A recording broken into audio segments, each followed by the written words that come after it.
അല്ലാഹു സുബ്ഹാനഹു വ തആല ഇമാം മഹ്ദി അലൈഹിസ്സലാമിനെ അയച്ചുകൊണ്ട് അവന്റെ സുന്നത്തനുസരിച്ച് ഖിലാഫത്ത് വ്യവസ്ഥ രൂപീകരിച്ചു കഴിഞ്ഞു. ആ ഖിലാഫത്ത് വന്നതോടുകൂടി ഇവിടത്തെ ഈ നാമമാത്രമായ ഖിലാഫത്ത് ഇല്ലാതായത് പിൻവലിക്കുകയാണ് ചെയ്തത്. സഹോദരന്മാരെ മനസ്സിലാക്കുക, ഈ വിഷയമായിട്ടാണ് എനിക്ക് നിങ്ങളോട് ചിലത് പറയാനുള്ളത്. ഒന്നാമത്തെ നമുക്കറിയാം, ഇന്ന് ലോകത്ത് 120 കോടി മുസ്ലിങ്ങളുണ്ട്. ഈ 120 കോടി മുസ്ലിങ്ങളും യാതൊരു തരത്തിലുള്ള നിർവാഹവുമില്ലാതെ വിഷമത്തിന് മേൽ വിഷമം സഹിച്ചുകൊണ്ട് ബുദ്ധിമുട്ടിന് മേൽ ബുദ്ധിമുട്ട് സഹിച്ചുകൊണ്ട് കഴിയുകയാണ്. സാമ്പത്തിക ശേഷിയുള്ള ശേഖന്മാർക്ക് ഗോളാണ്. ആ ശേഖന്മാരുടെ അവസ്ഥ നിങ്ങൾക്ക് നോക്കിയാൽ അറിയാം.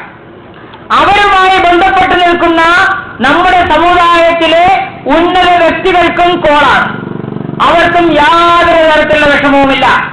പക്ഷെ നമ്മുടെ മഹലിലെ ഒരു സാധു സ്ത്രീക്ക് ഒരു പെൺമകളുണ്ട് എങ്കിൽ ആ പെൺമകളെ വിവാഹം ചെയ്ത് അയക്കാൻ വേണ്ടി ആ പാവപ്പെട്ട സ്ത്രീ എത്രമാത്രം ദുരിതം അനുഭവിക്കുന്നു നിങ്ങൾ ചിന്തിച്ചു നോക്ക്. ഇല്ലേ?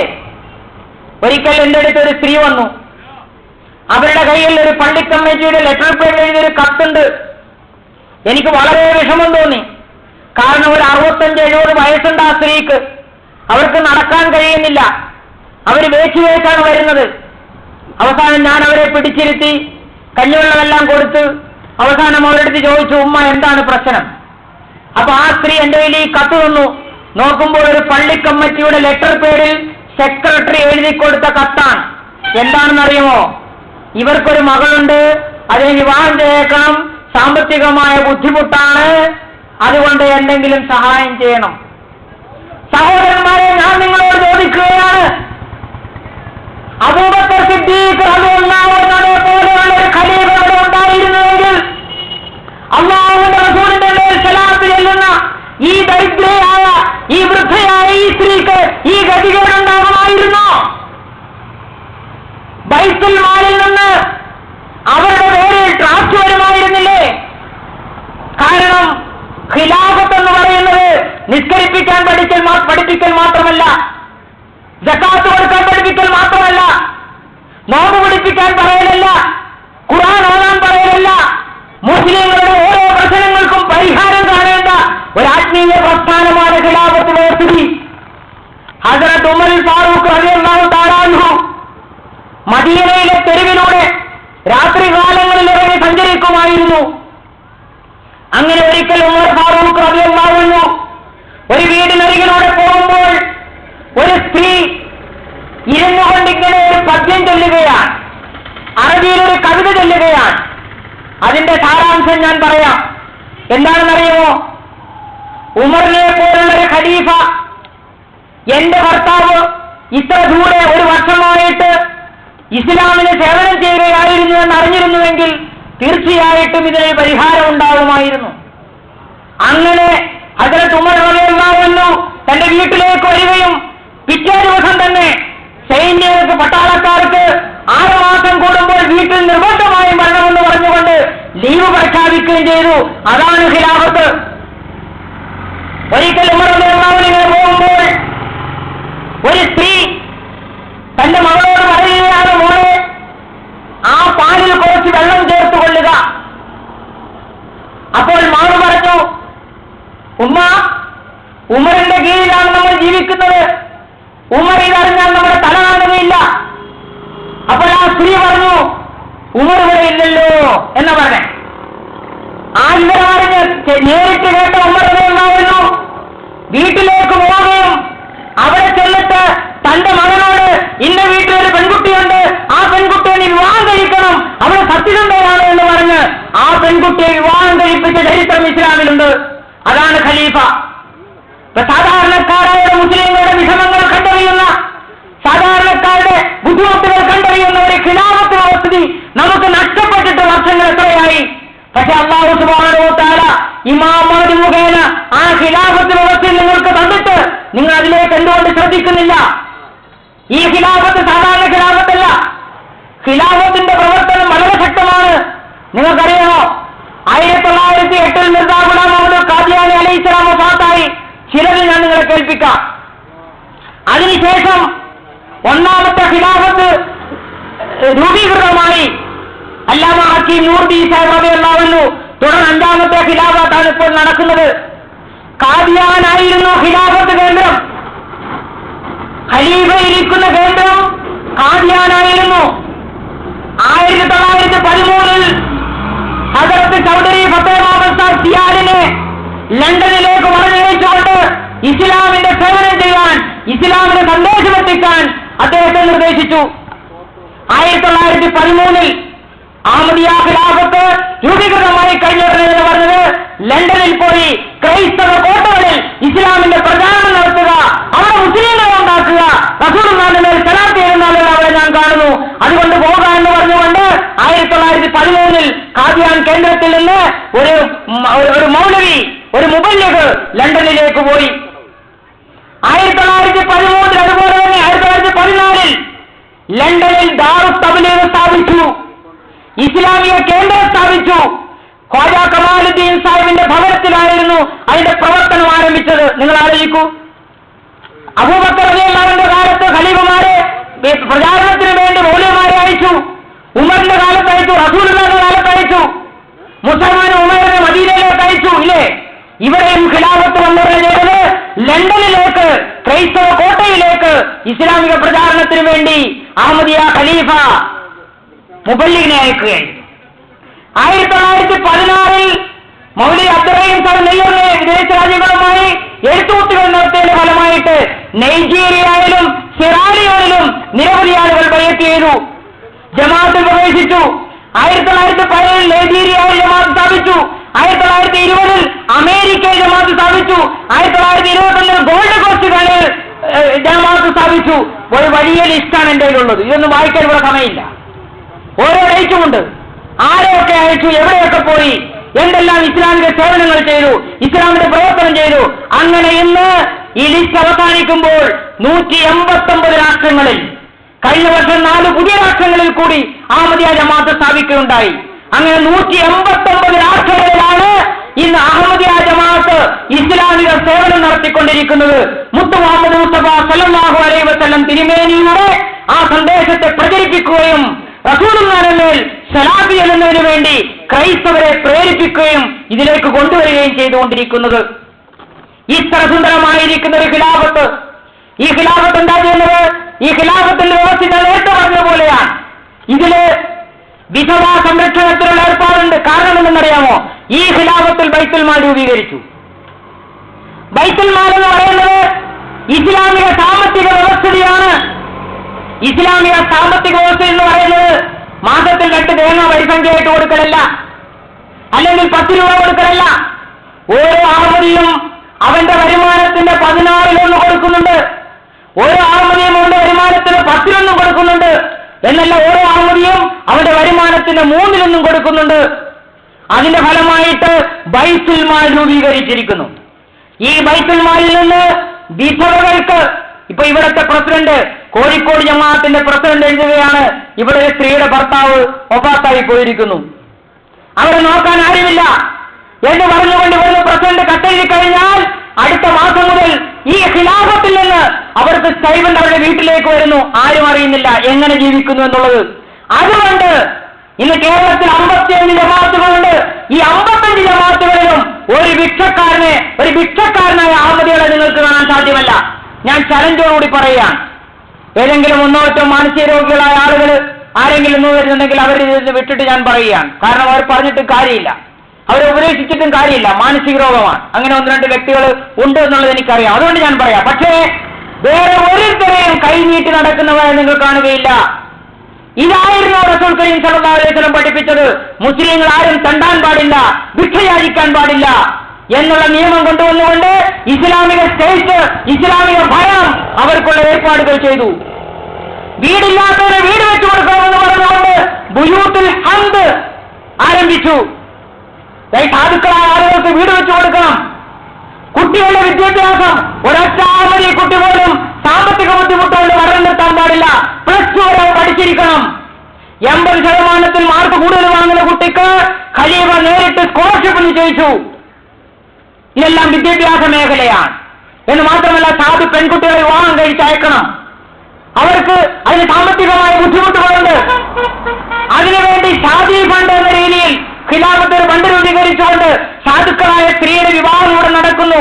അതുകൊണ്ട് ആ സ്ത്രീക്ക് സഹായം നൽകണമെന്ന് പറഞ്ഞ് ഇവിടുത്തെ പ്രസിഡന്റ് എഴുതി കഴിഞ്ഞാൽ അതിനുള്ള സാമ്പത്തിക സഹായം വരുന്നു. അങ്ങനെ എല്ലാവിധ ഭൗതികവും ആത്മീയമായ പ്രശ്നങ്ങളും പരിഹരിക്കുന്ന ഖിലാഫത്താണിത്. അതാണ് ഞാൻ പറഞ്ഞത്, ഖുലഫാഉർ റാഷിദീങ്ങളുടെ ഖിലാഫത്തിലെ അതിന്റെ പിന്തുടർച്ചാവകാശമാണിത്. വ്യത്യാസം ഇത്ര മാത്രമാണ്. മുസ്ലിങ്ങളോട് പറഞ്ഞു, നിങ്ങളിൽ അർപ്പിതമായിരിക്കുന്ന ഡ്യൂട്ടി നിർവഹിക്കുന്നില്ല എങ്കിൽ നിങ്ങളല്ലാത്ത വേറൊരു സമൂഹത്തെ ഞാൻ കൊണ്ടുവരും. നിങ്ങളിലുള്ള സമൂഹം തന്നെ. സൂറ മുഹമ്മദ് സല്ലല്ലാഹു അലൈഹി വസല്ലം അവസാനിക്കുന്നത്, മുഹമ്മദ് എന്ന അധ്യായം അവസാനിക്കുന്നത് ഞാൻ ഇപ്പോൾ ഈ ആയത്തോടു കൂടിയാണ്. 38-ാമത്തെ സൂറത്ത് മറിച്ചു നോക്ക്. അവസാനം മുസ്ലിങ്ങളോടാണ് പറഞ്ഞത്, നിങ്ങൾ നന്ദികേട് കാണിച്ചാൽ, ഞാൻ പറയുന്ന പോലെ കേൾക്കാതിരുന്നാൽ നിങ്ങളെ മാറ്റി തൽസ്ഥാനത്ത് വേറൊരു കൂട്ടം ഞാൻ കൊണ്ടുവരും. അതാണ് സൂറ ജുമായിൽ പറഞ്ഞത്, വാഹരീന മിനല്ലമായ കൂബിയും, നിങ്ങളിൽ പെടാത്ത വേറൊരു കൂട്ടം ഇനി വരാറുണ്ട്. അവർ നിങ്ങളെപ്പോലെ തന്നെയാണ്, നിങ്ങളെ പദവി ആർജിച്ചവരാണ്, അത് ഇമാം മഹ്ദിയുടെ ജമാഅത്താണ് എന്ന് പറഞ്ഞത്. അവ നോക്ക്, ഖിലാഫത്ത് വ്യവസ്ഥയുടെ അനുഗ്രഹമായിട്ട് ഇന്ന് അഹമ്മദികൾ 100-ാം വർഷം കൊണ്ടാടുമ്പോൾ ഈ രഹസ്യങ്ങൾ നിങ്ങളുടെ മുമ്പിൽ പറയാൻ ഞാൻ നിർബന്ധിതനാണ്. നിങ്ങളുടെ പ്രശ്നങ്ങൾക്ക് പരിഹാരമായി അല്ലാഹു സുബ്ഹാനഹു വ തആല ഒരു പദ്ധതി ഇവിടെ വെച്ചിട്ടുണ്ട്. അത് ഇന്ന് നിലവിലുള്ള അഹമ്മദികൾ മാത്രം ആസ്വദിക്കാനുള്ളതല്ല. ഈ വിശ്വാസത്തിലേക്ക് ഇമാമോട് വിശ്വസിച്ചുകൊണ്ട് വരേണ്ട നിരവധി ആളുകൾ വേറെയുണ്ട്. അവരും ഇതിൽ വന്നുകൊണ്ട് അന്തത്തോടുകൂടി ഏതൊരു വേറെ മുസ്ലിമിന്റെയും മുമ്പിൽ അഭിമാനത്തോടുകൂടി ഞാൻ മുസൽമാനാണ്, ഞാൻ ദരിദ്രനല്ല, ഞാൻ ഭിക്ഷക്കാരനല്ല എന്ന് പറയാൻ കഴിയുന്ന ഒരവസ്ഥയിലേക്ക് വരുന്നതിന് വേണ്ടിയാണ് അള്ളാഹു നിങ്ങൾക്ക് ഈ ഖിലാഫത്ത് നൽകിയിരിക്കുന്നത്. ഇവിടെ അഹമ്മദിയ മുസ്ലിം ഖിലാഫത്ത് എന്ന് കേൾക്കുമ്പോൾ ഇത് ഇസ്ലാമിക ഖിലാഫത്തല്ല, അഹമ്മദിയ ഖിലാഫത്താണെന്ന് നിങ്ങൾക്ക് തോന്നും. അതല്ല, അഹമ്മദിയ എന്ന് പറയുന്നത് മുഹമ്മദിയത്തിന്റെ വേറെ രൂപമാണ്. മുഹമ്മദ് മുസ്തഫ സല്ലല്ലാഹു അലൈഹി വസല്ലം തിരുമേനിക്ക് മുഹമ്മദ് എന്നും അഹമ്മദ് എന്നും പേരുണ്ട്. 1901 കാനേശ്വരന്മാര് നടക്കുമ്പോൾ, ജനസംഖ്യ കണക്കെടുപ്പ് നടക്കുമ്പോൾ മിർസാ ഗുലാം അഹമ്മദ് ഖാദിയാനിയുടെ അടുത്ത് വന്നിട്ട് ഈ ജനസംഖ്യ കണക്കെടുക്കാൻ വന്ന ഉദ്യോഗസ്ഥൻ ചോദിച്ചു, നിങ്ങളെ തിരിച്ചറിയുന്നതിന് വേണ്ടി എന്തെങ്കിലും ഒരു പേര് വെക്കണം. എന്താണ് പേര് വെക്കേണ്ടത്? അപ്പോൾ ആ മഹാത്മാവ് പറഞ്ഞു, മുഹമ്മദ് മുസ്തഫ സല്ലല്ലാഹു അലൈഹി വസല്ലമിന്റെ പേര് മുഹമ്മദ് എന്നാണ്. സല്ലല്ലാഹു അലൈഹി വസല്ലം അത് തരീഖത്തുൽ മുഹമ്മദിയാണ്, മുഹമ്മദിയ കക്ഷിയാണ്. എന്നാൽ റസൂൽ കരീം സല്ലല്ലാഹു അലൈഹി വസല്ലം വേറൊരു പേരുമുണ്ട്, അഹമ്മദ്. അവസാന കാലത്ത് വരുന്ന കക്ഷിയുടെ പേര് അത്തരീഖത്തുൽ അഹമ്മദിയ എന്നായിരിക്കുമെന്ന് ഇബ്നു അറബി പറഞ്ഞിട്ടുണ്ട്. അതിന്റെ അടിസ്ഥാനത്തിൽ റസൂൽ കരീം സല്ലല്ലാഹു അലൈഹി വസല്ലമിന്റെ സൗന്ദര്യം വെളിപ്പെടുന്ന ഈ കാലത്ത് അത്തരീഖത്തുൽ അഹമ്മദിയ എന്ന് പേര് വെക്കുക, അത് മുഹമ്മദ് സല്ലല്ലാഹു അലൈഹി വസല്ലം പേരാണ് എന്ന് പറഞ്ഞുകൊണ്ടാണ് അഹമ്മദിയ ജമാഅത്തിന് രൂപം കൊടുത്തത്. അല്ലാതെ ഞാൻ അഹമ്മദാണ്, അദ്ദേഹത്തിന്റെ പേര് ഗുലാം അഹമ്മദ് എന്നാണ്, അഹമ്മദിന്റെ ദാസൻ എന്നാണ് എന്റെ അർത്ഥം. അല്ലാതെ എന്റെ പേരിൽ പേര് വെക്കുക എന്നുള്ളതാണ് അല്ല. അപ്പൊ തെറ്റിദ്ധരിക്കരുത്, ഇത് ഇസ്ലാമിക ഖിലാഫത്താണ്. ഇതിന്റെ പ്രവർത്തനം നിങ്ങൾ നോക്കിക്കോ. ഞാൻ ഈ പറഞ്ഞിരിക്കുന്ന ഓരോ കാര്യങ്ങളും, ഓരോ സംവിധാനങ്ങളും ബൈത്തുൽ മാൽ നടത്തിക്കൊണ്ടിരിക്കുകയാണ്. പള്ളി നിർമ്മാണം, ഇത് ബൈത്തുൽ മാലിന്റെ പള്ളിയിൽപ്പെട്ടതാണ്. ഏതെങ്കിലും അറബിയിൽ നിന്ന് പണം വാങ്ങിക്കൊണ്ട് പള്ളി ഉണ്ടാക്കലല്ല. പക്ഷെ എന്ത് ചെയ്യാനാണ്? അങ്ങനെ ഇല്ലെങ്കിൽ മുസ്ലിങ്ങൾക്ക് പള്ളി ഉണ്ടാവുകയില്ല. എത്രയെത്ര മണിമന്ദിരങ്ങൾ, എത്രയെത്ര മനോഹര പള്ളികളാണ് വരുന്നത്. അൽഹംദുലില്ലാഹ്, നല്ലത് തന്നെ. ഇന്നല്ലെങ്കിൽ നാളെ ഇതെല്ലാം അഹമ്മദികൾ നമസ്കരിക്കേണ്ട പള്ളികളാണ് എന്ന് പറഞ്ഞാൽ അവരെല്ലാം അഹമ്മദി ആകേണ്ടതാണ്. തെറ്റിദ്ധാരണ നീങ്ങി അവരിതിലേക്ക് വരേണ്ട കാലം അതിക്രമിച്ചിരിക്കുകയാണ്. വരുമെന്നുള്ള ദൃഢവിശ്വാസം ഞങ്ങൾക്കുണ്ട്. അതല്ല ഞാൻ പറയുന്നത്. അഹമ്മദികൾ എവിടെയൊക്കെ പള്ളി പണിയുന്നുണ്ടോ അതൊക്കെ ഈ ബൈത്തുൽ മാലുമായി ബന്ധപ്പെട്ടതാണ്. ഞങ്ങൾക്കൊരു സ്ഥലത്ത് പള്ളി പണിയണം, അവിടെ സാമ്പത്തിക ശേഷി ഇല്ല എങ്കിൽ അവിടെയുള്ള ആളുകൾ ഖലീഫയ്ക്ക് കത്തെഴുതിയാൽ, അപേക്ഷ അയച്ചാൽ ആ ഖലീഫ ഉടനെ തന്നെ അതിനു വേണ്ടുന്ന ഫണ്ട് നിശ്ചയിക്കുകയാണ്. കാരണം അതിനൊക്കെ പ്രത്യേകം ഫണ്ടുകളുണ്ട്. അതുപോലെ മുബല്ലിഗുമാര് 1903 മിർസാ ഗുലാം അഹമ്മദ് ഖാദിയാനി അലൈഹിസ്സലാം, ഇമാം മഹ്ദി അലൈഹിസ്സലാം തന്റെ പരിശുദ്ധ കരം കൊണ്ട് ജാമിയ അഹമ്മദിയയ്ക്ക് തറക്കല്ലിട്ടു. മദ്രസ അഹമ്മദ് എന്തിനു വേണ്ടി? ഇവിടെ ദീൻ പഠിക്കുന്ന പണ്ഡിതന്മാരുണ്ടാവണം, ആ പണ്ഡിതന്മാരെ ഇവിടെ വാർത്തെടുക്കണം. അങ്ങനെ 1903 മദ്രസ രൂപീകരിച്ചു. ഇന്ന് 100 കണക്കിന് മൗലവിമാരാണ് ലോകത്തിന്റെ നാനാഭാഗങ്ങളിലും ഈ മിഷണറി പ്രവർത്തനങ്ങളുമായി ഇസ്ലാമിന്റെ സേവനങ്ങളുമായി മുന്നേറിക്കൊണ്ടിരിക്കുന്നത്. അതിലൊരു എളിയ പ്രവർത്തകനാണ് ഞാനും, മൗലാന മുഹമ്മദ് അയ്യൂബ് സാഹിബും വേറെ ഒന്ന് രണ്ട് മൗലവിമാരും പോലുണ്ടവരൊക്കെ. ഞങ്ങൾക്കൊന്നും ശമ്പളം തരുന്നത് കോഴിക്കോട് ജമാഅത്തല്ല, അത് മനസ്സിലാക്കണം. ഞങ്ങളുടെ അന്തസ് അവിടെയാണ്. ഇസ്ലാമിന്റെ മുബല്ലിഗ് എന്ന് പറയുന്നത്, ഇസ്ലാമിന്റെ പ്രവർത്തകൻ എന്ന് പറയുന്നത്, ഇസ്ലാമിന്റെ മുസ്ലിയാർ എന്ന് പറയുന്നത് അള്ളാഹുവിന്റെ വീട്ടിലെ വീട്ടുവേലക്കാരനാണ്. എല്ലാ ഇസ്സത്തുകളും അള്ളാഹുവിനുള്ളതാണ്. ആ അള്ളാഹുവിന്റെ വീട്ടിലെ വേലക്കാരന് ലോകത്തുള്ള ഒരു സ്ഥാനവും പ്രശ്നമല്ല. എല്ലാ സ്ഥാനത്തേക്കാളും ഉയർന്ന സ്ഥാനമാണ് അള്ളാന്റെ വീട്ടിലെ വീട്ടുവേലക്കാരനാവുക എന്നുള്ളത്. അപ്പൊ ഞങ്ങൾക്ക് തുച്ഛമായ വരുമാനമാണെങ്കിലും മാസാമാസം ഇപ്പോൾ ഓൺലൈനിലാക്കിയിട്ടുണ്ട്. ഞങ്ങളുടെ ബാങ്കിൽ അക്കൗണ്ടിലേക്ക് ആ പണം വരും. മറ്റേ ട്രാക്കായിട്ടാണ് വന്നുകൊണ്ടിരുന്നത്. ഇപ്പോൾ അക്കൗണ്ട് ഓൺലൈൻ ആയതുകൊണ്ട് അവിടെ പൈസ ഇട്ടോടെ ഞങ്ങൾക്ക് കിട്ടും. അതുകൊണ്ട് ഞങ്ങൾ പോകുന്നു, ഞങ്ങൾ സാധനം വാങ്ങുന്നു, ഭാര്യയും മക്കളും ഒക്കെ അന്തസ്സായിട്ട് ജീവിക്കുന്നു. മുസ്ലിയാരാണ്, മൊയ്ലിയാരാണ്, ഒന്നുമില്ലാത്തവനാണ് എന്നുള്ള അപമാനമൊന്നും ഞങ്ങൾക്കില്ല. ഞങ്ങൾക്ക് അഭിമാനമേ ഉള്ളൂ. അതുകൊണ്ട് എന്തായി, ഞങ്ങൾ നിൽക്കുന്ന ജമാഅത്തിൽ അവിടുത്തെ ഏറ്റവും വലിയ സമ്പന്നനും അവിടുത്തെ ഏറ്റവും താഴെയുള്ളവർക്കും ഒരുപോലെ ആയിരിക്കും ഞങ്ങൾക്ക്. കാരണം ഞങ്ങൾക്ക് ഈ സമ്പന്നിൽ നിന്നൊന്നും കിട്ടാനില്ല, ഈ പാവപ്പെട്ടവരിൽ നിന്നൊന്നും കിട്ടാനില്ല. ഞങ്ങൾക്ക് അവിടെ നിന്ന് കിട്ടാനുള്ളത് കിട്ടുന്നുണ്ട്. അതുകൊണ്ട് നീതിപൂർവ്വം ഞങ്ങൾക്ക് പ്രവർത്തിക്കാൻ കഴിയുന്നു. ഈ സംവിധാനമായിരുന്നു റസൂൽ കരീം സല്ലല്ലാഹു അലൈഹി വസല്ലം കാലത്തുണ്ടായിരുന്നത്. ഈ സംവിധാനമായിരുന്നു ഖുലഫാഉർ റാഷിദീങ്ങളുടെ കാലത്തുണ്ടായിരുന്നത്. അപ്പൊ എവിടെയും പോയി അവസാനിച്ചിരിക്കണ്ട, തലയെടുപ്പോടുകൂടി നമസ്കരിക്കാം, തലയെടുപ്പോടുകൂടി മറ്റാരാധന കർമ്മങ്ങൾ നിർവഹിക്കാം. ആരുടെ മുമ്പിലും തലകുനിക്കേണ്ട കാര്യമില്ല. കാരണം ബൈത്തുൽ മാൽ വന്നതുകൊണ്ട് ആ സംവിധാനം. അപ്പോൾ ഖിലാഫത്തിന്റെ കീഴിൽ അന്തസ്സോടുകൂടി തല ഉയർത്തി നടക്കാൻ പറ്റുന്ന, ഏത് മൗലവിക്ക് നടക്കാൻ പറ്റുന്ന ഒരു സ്ഥാനം അല്ലാഹു തആല നൽകിയിട്ടുണ്ട്. ഇപ്പൊ ഈ അടുത്ത കാലത്ത് ചില സുന്നി മൗലവിമാര്, ചില മുജാഹിദ് മൗലവിമാര്, ചില ജമാഅത്തെ ഇസ്ലാമി മൗലവിമാര്, അവരൊക്കെ അറബി അറിയുന്ന പണ്ഡിതന്മാരാണ്. അവരെ സംബന്ധിച്ചിടത്തോളം ഞങ്ങളുടെ നിയമം എന്താണെന്ന് പറഞ്ഞാൽ, അവർ അഹമ്മദിയായി കഴിഞ്ഞാൽ ഒരു 6 മാസമെങ്കിലും ഖാദിയാനിൽ പോയി അവിടെ നിൽക്കണം എന്ന് പറഞ്ഞാൽ അവര് പഠിച്ചിട്ടുള്ള ചില തഫ്സീറുകളൊക്കെ ഉണ്ട്. അതിന്റെ യാഥാർത്ഥ്യം എന്താണെന്ന് ഇമാം മഹദി മുഖേന എന്താണ് വെളിപ്പെട്ടത് അതവർ പഠിക്കണം. അതവരെ പഠിപ്പിക്കുന്നതിന് വേണ്ടിയിട്ടും അഹമ്മദിയ ജമാഅത്തിന്റെ യഥാർത്ഥ ഇസ്ലാമിക വ്യവസ്ഥ എന്താണെന്ന് മനസ്സിലാക്കുന്നതിന് വേണ്ടിയിട്ടും ശിർക്ക് എന്താണ്, ബിദഅത്ത് എന്താണ് എന്ന് മനസ്സിലാക്കി കൊടുക്കുന്നതിന് വേണ്ടിയിട്ടും ഒരു 6 മാസം അവിടെ പോയി നിന്നു കഴിഞ്ഞാൽ അവർക്ക് അറബി അറിയാം, മറ്റ് മതങ്ങളൊക്കെ അറിയാമുള്ളതുകൊണ്ട് ഈ 6 മാസം കൊണ്ട് അവർ ഈ കാര്യങ്ങൾ മനസ്സിലാക്കുകയും അവരെ നേരെ ഫീൽഡിലേക്ക് അയക്കുകയും ചെയ്യും. അവരും ഞാനീ പറഞ്ഞതുപോലെ ആരുടെ മുമ്പിലും പോയി ഓശാനിച്ച് കേൾക്കണ്ട, അവർക്കും കിട്ടാനുള്ളത് കേന്ദ്രത്തിൽ നിന്ന് വരും. അപ്പൊ ഇസ്ലാമിക വ്യവസ്ഥിതി ഇതാണ്. ഈ വ്യവസ്ഥിതി അല്ലാഹു നിങ്ങൾക്ക് വേണ്ടി തന്നതാണ്. നിങ്ങളിൽപ്പെട്ട ഒരാളായിരുന്നു ഞാനും. പക്ഷെ ഈ രഹസ്യം ഞാൻ അറിഞ്ഞു, ഇസ്ലാമിന്റെ അന്തസ്സിലാണെന്ന് മനസ്സിലായി, ഇസ്ലാമിന്റെ സേവകൻ അള്ളാന്റെ വീട്ടുവേലക്കാരാണെന്ന് എനിക്ക് മനസ്സിലായി. ഞാൻ ഈ മാർഗം തിരഞ്ഞെടുത്തു. അങ്ങനെ ഞാൻ ഖാദിയാനിൽ പോയി പഠിച്ച് അവിടെ നിന്ന് മതപാഠാരെന്ന് പഠനം നടത്തി ഞാൻ വന്നു ഇപ്പൊ നിങ്ങളോട് സംസാരിക്കുന്നു. അപ്പൊ ഖിലാഫത്ത് വ്യവസ്ഥിതി എന്ന് പറയുന്നത് ചെറിയ കാര്യമല്ല. അത് മുസ്ലിങ്ങൾക്ക് അല്ലാഹു നൽകിയതാണ്, അത് നിങ്ങൾക്ക് അല്ലാഹു നൽകിയതാണ്. ഞങ്ങൾ മുമ്പേ വിശ്വസിച്ചു എന്ന് മാത്രമേ ഉള്ളൂ. ഞങ്ങൾ വിശ്വസിച്ചില്ലായിരുന്നെങ്കിൽ നിങ്ങളെപ്പോലെ ഞങ്ങൾ അവിടെ നിങ്ങനെ കേൾക്കുമായിരുന്നു. പക്ഷെ അള്ളാന്റെ ഫضل കൊണ്ട് യഥാർത്ഥ ഇസ്ലാമിനെ മനസ്സിലാക്കാൻ കഴിഞ്ഞു. ഇനി ഇസ്ലാമിക സേവനം ഞങ്ങൾ എന്താണ് ചെയ്യുന്നത് അതുകൂടെ കേട്ടോളി. ലോകത്ത് ഞാൻ പറഞ്ഞു 189 രാഷ്ട്രങ്ങളിലുള്ള അഹമ്മദികൾ ഒരു ഖലീഫയുടെ, ഒരു അമീറുൽ മോമിനിന്റെ കീഴിലാണ്. ഈ അമീറുൽ മോമിനീൻ വെള്ളിയാഴ്ച തോറും ഓതുന്ന ഖുതുബകൾ അത് വിശുദ്ധ ഖുർആനിന്റെ ജ്ഞാനങ്ങൾ വെളിപ്പെടുത്തുന്നതാണ്. അതിലെ മുത്തുകളും പവിഴങ്ങളും ഞങ്ങൾക്ക് പറഞ്ഞു തരുന്നതാണ്. സാറ്റലൈറ്റിലൂടെ, മുസ്ലിം ടെലിവിഷൻ അഹമ്മദിയയിലൂടെ തത്സമയം ഞങ്ങൾ കേൾക്കുന്നു, അത് റെക്കോർഡ് ചെയ്യുന്നു. കേരളത്തിലെ അഹമ്മദികളിൽ ബഹുഭൂരിഭാഗവും ഉറുദു അറിയാത്തവരായതുകൊണ്ട് ഉടനെ തന്നെ അതിന്റെ തർജ്ജമ ചെയ്യുന്നു.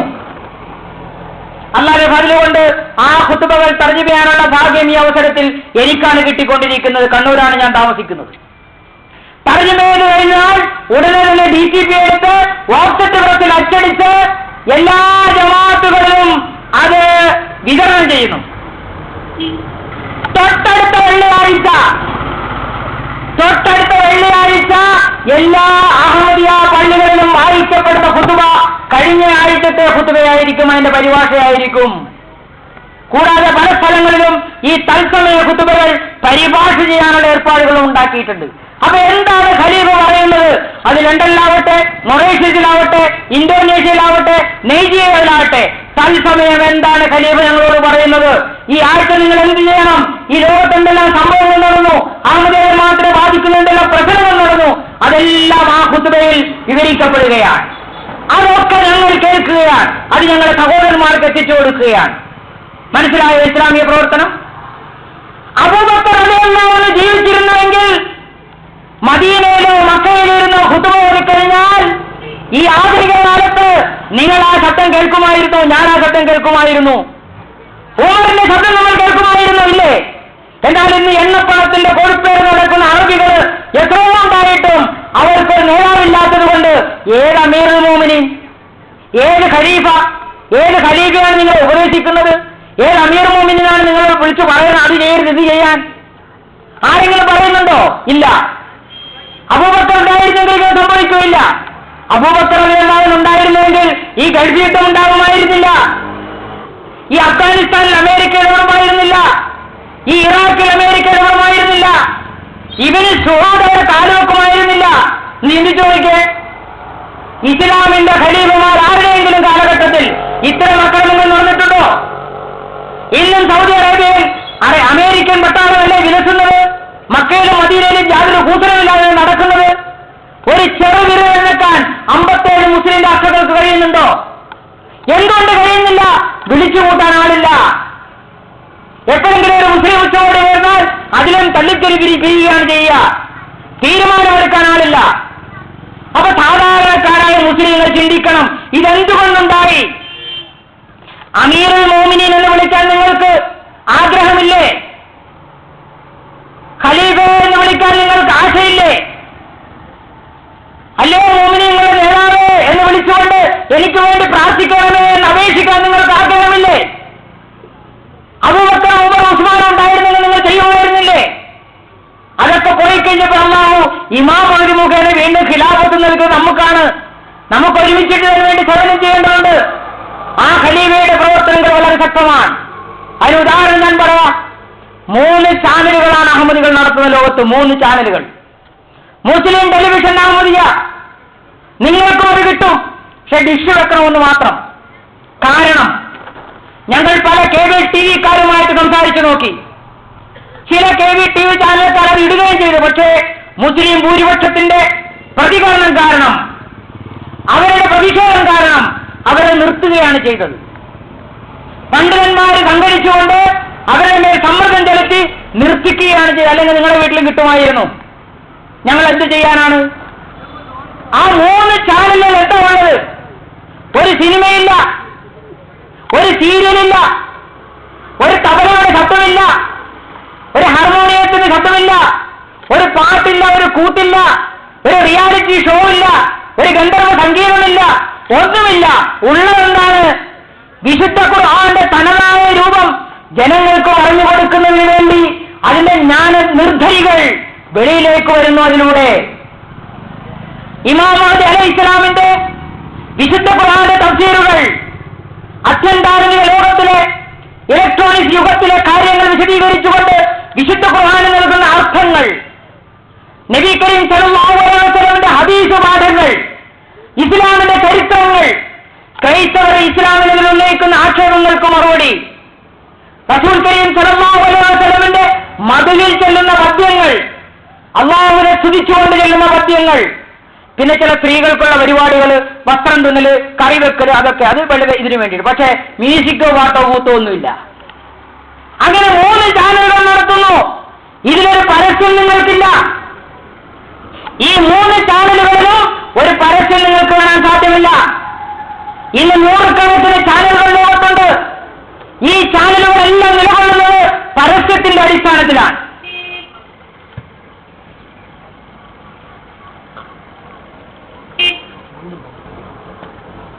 പരസ്യത്തിന്റെ അടിസ്ഥാനത്തിലാണ് ഈ ചാനൽ നിൽക്കുന്നത്. ടി വിയിലെ നമ്മുടെ സ്ത്രീകൾ സീരിയലിന് അടിമകളായിരിക്കുകയാണ്. ഏത് സ്ത്രീയാണ് സീരിയൽ കാണാത്തത്? മണിക്കൂറോളം അതിന് മുമ്പിലിരിക്കുകയല്ലേ. അങ്ങനെയുള്ള ആ ടിവിയുടെ ഇടയിലാണ് ഈ 3 മുസ്ലിം ചാനലുകൾ നിങ്ങളുടെ മുമ്പിൽ എത്തുന്നത്.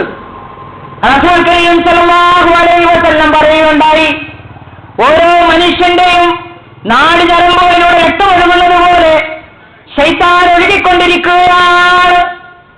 അപ്പോൾ ഒരു സഹാബി ചോദിച്ചു, അല്ലാഹുവിന്റെ റസൂലേ, അങ്ങയുടെ നാടിഞരമ്പുകളിലൂടെയും ശൈത്താനുണ്ടോ എന്ന് പറഞ്ഞപ്പോൾ മുത്ത് മുഹമ്മദ് മുസ്തഫ സല്ലല്ലാഹു അലൈഹി വസല്ലം മറുപടി എന്താണെന്നറിയാമോ? എന്റെ ശൈത്താൻ മുസൽമാനായിരിക്കുന്നു എന്നാണ്. അങ്ങനെ ഈ 100 കണക്കിന് ചാനലുകൾക്കിടയിൽ ഒരു മുസൽമാനായ ചാനലാണ് മുസ്ലിം ടെലിവിഷൻ അഹമ്മദിയ. കോടിക്കണക്കിന് രൂപ, അതും പലിശ ഉണ്ടാക്കിയ പോലല്ല, പലിശയുടെ ഒരു പൈസ പോലും അതിലില്ല.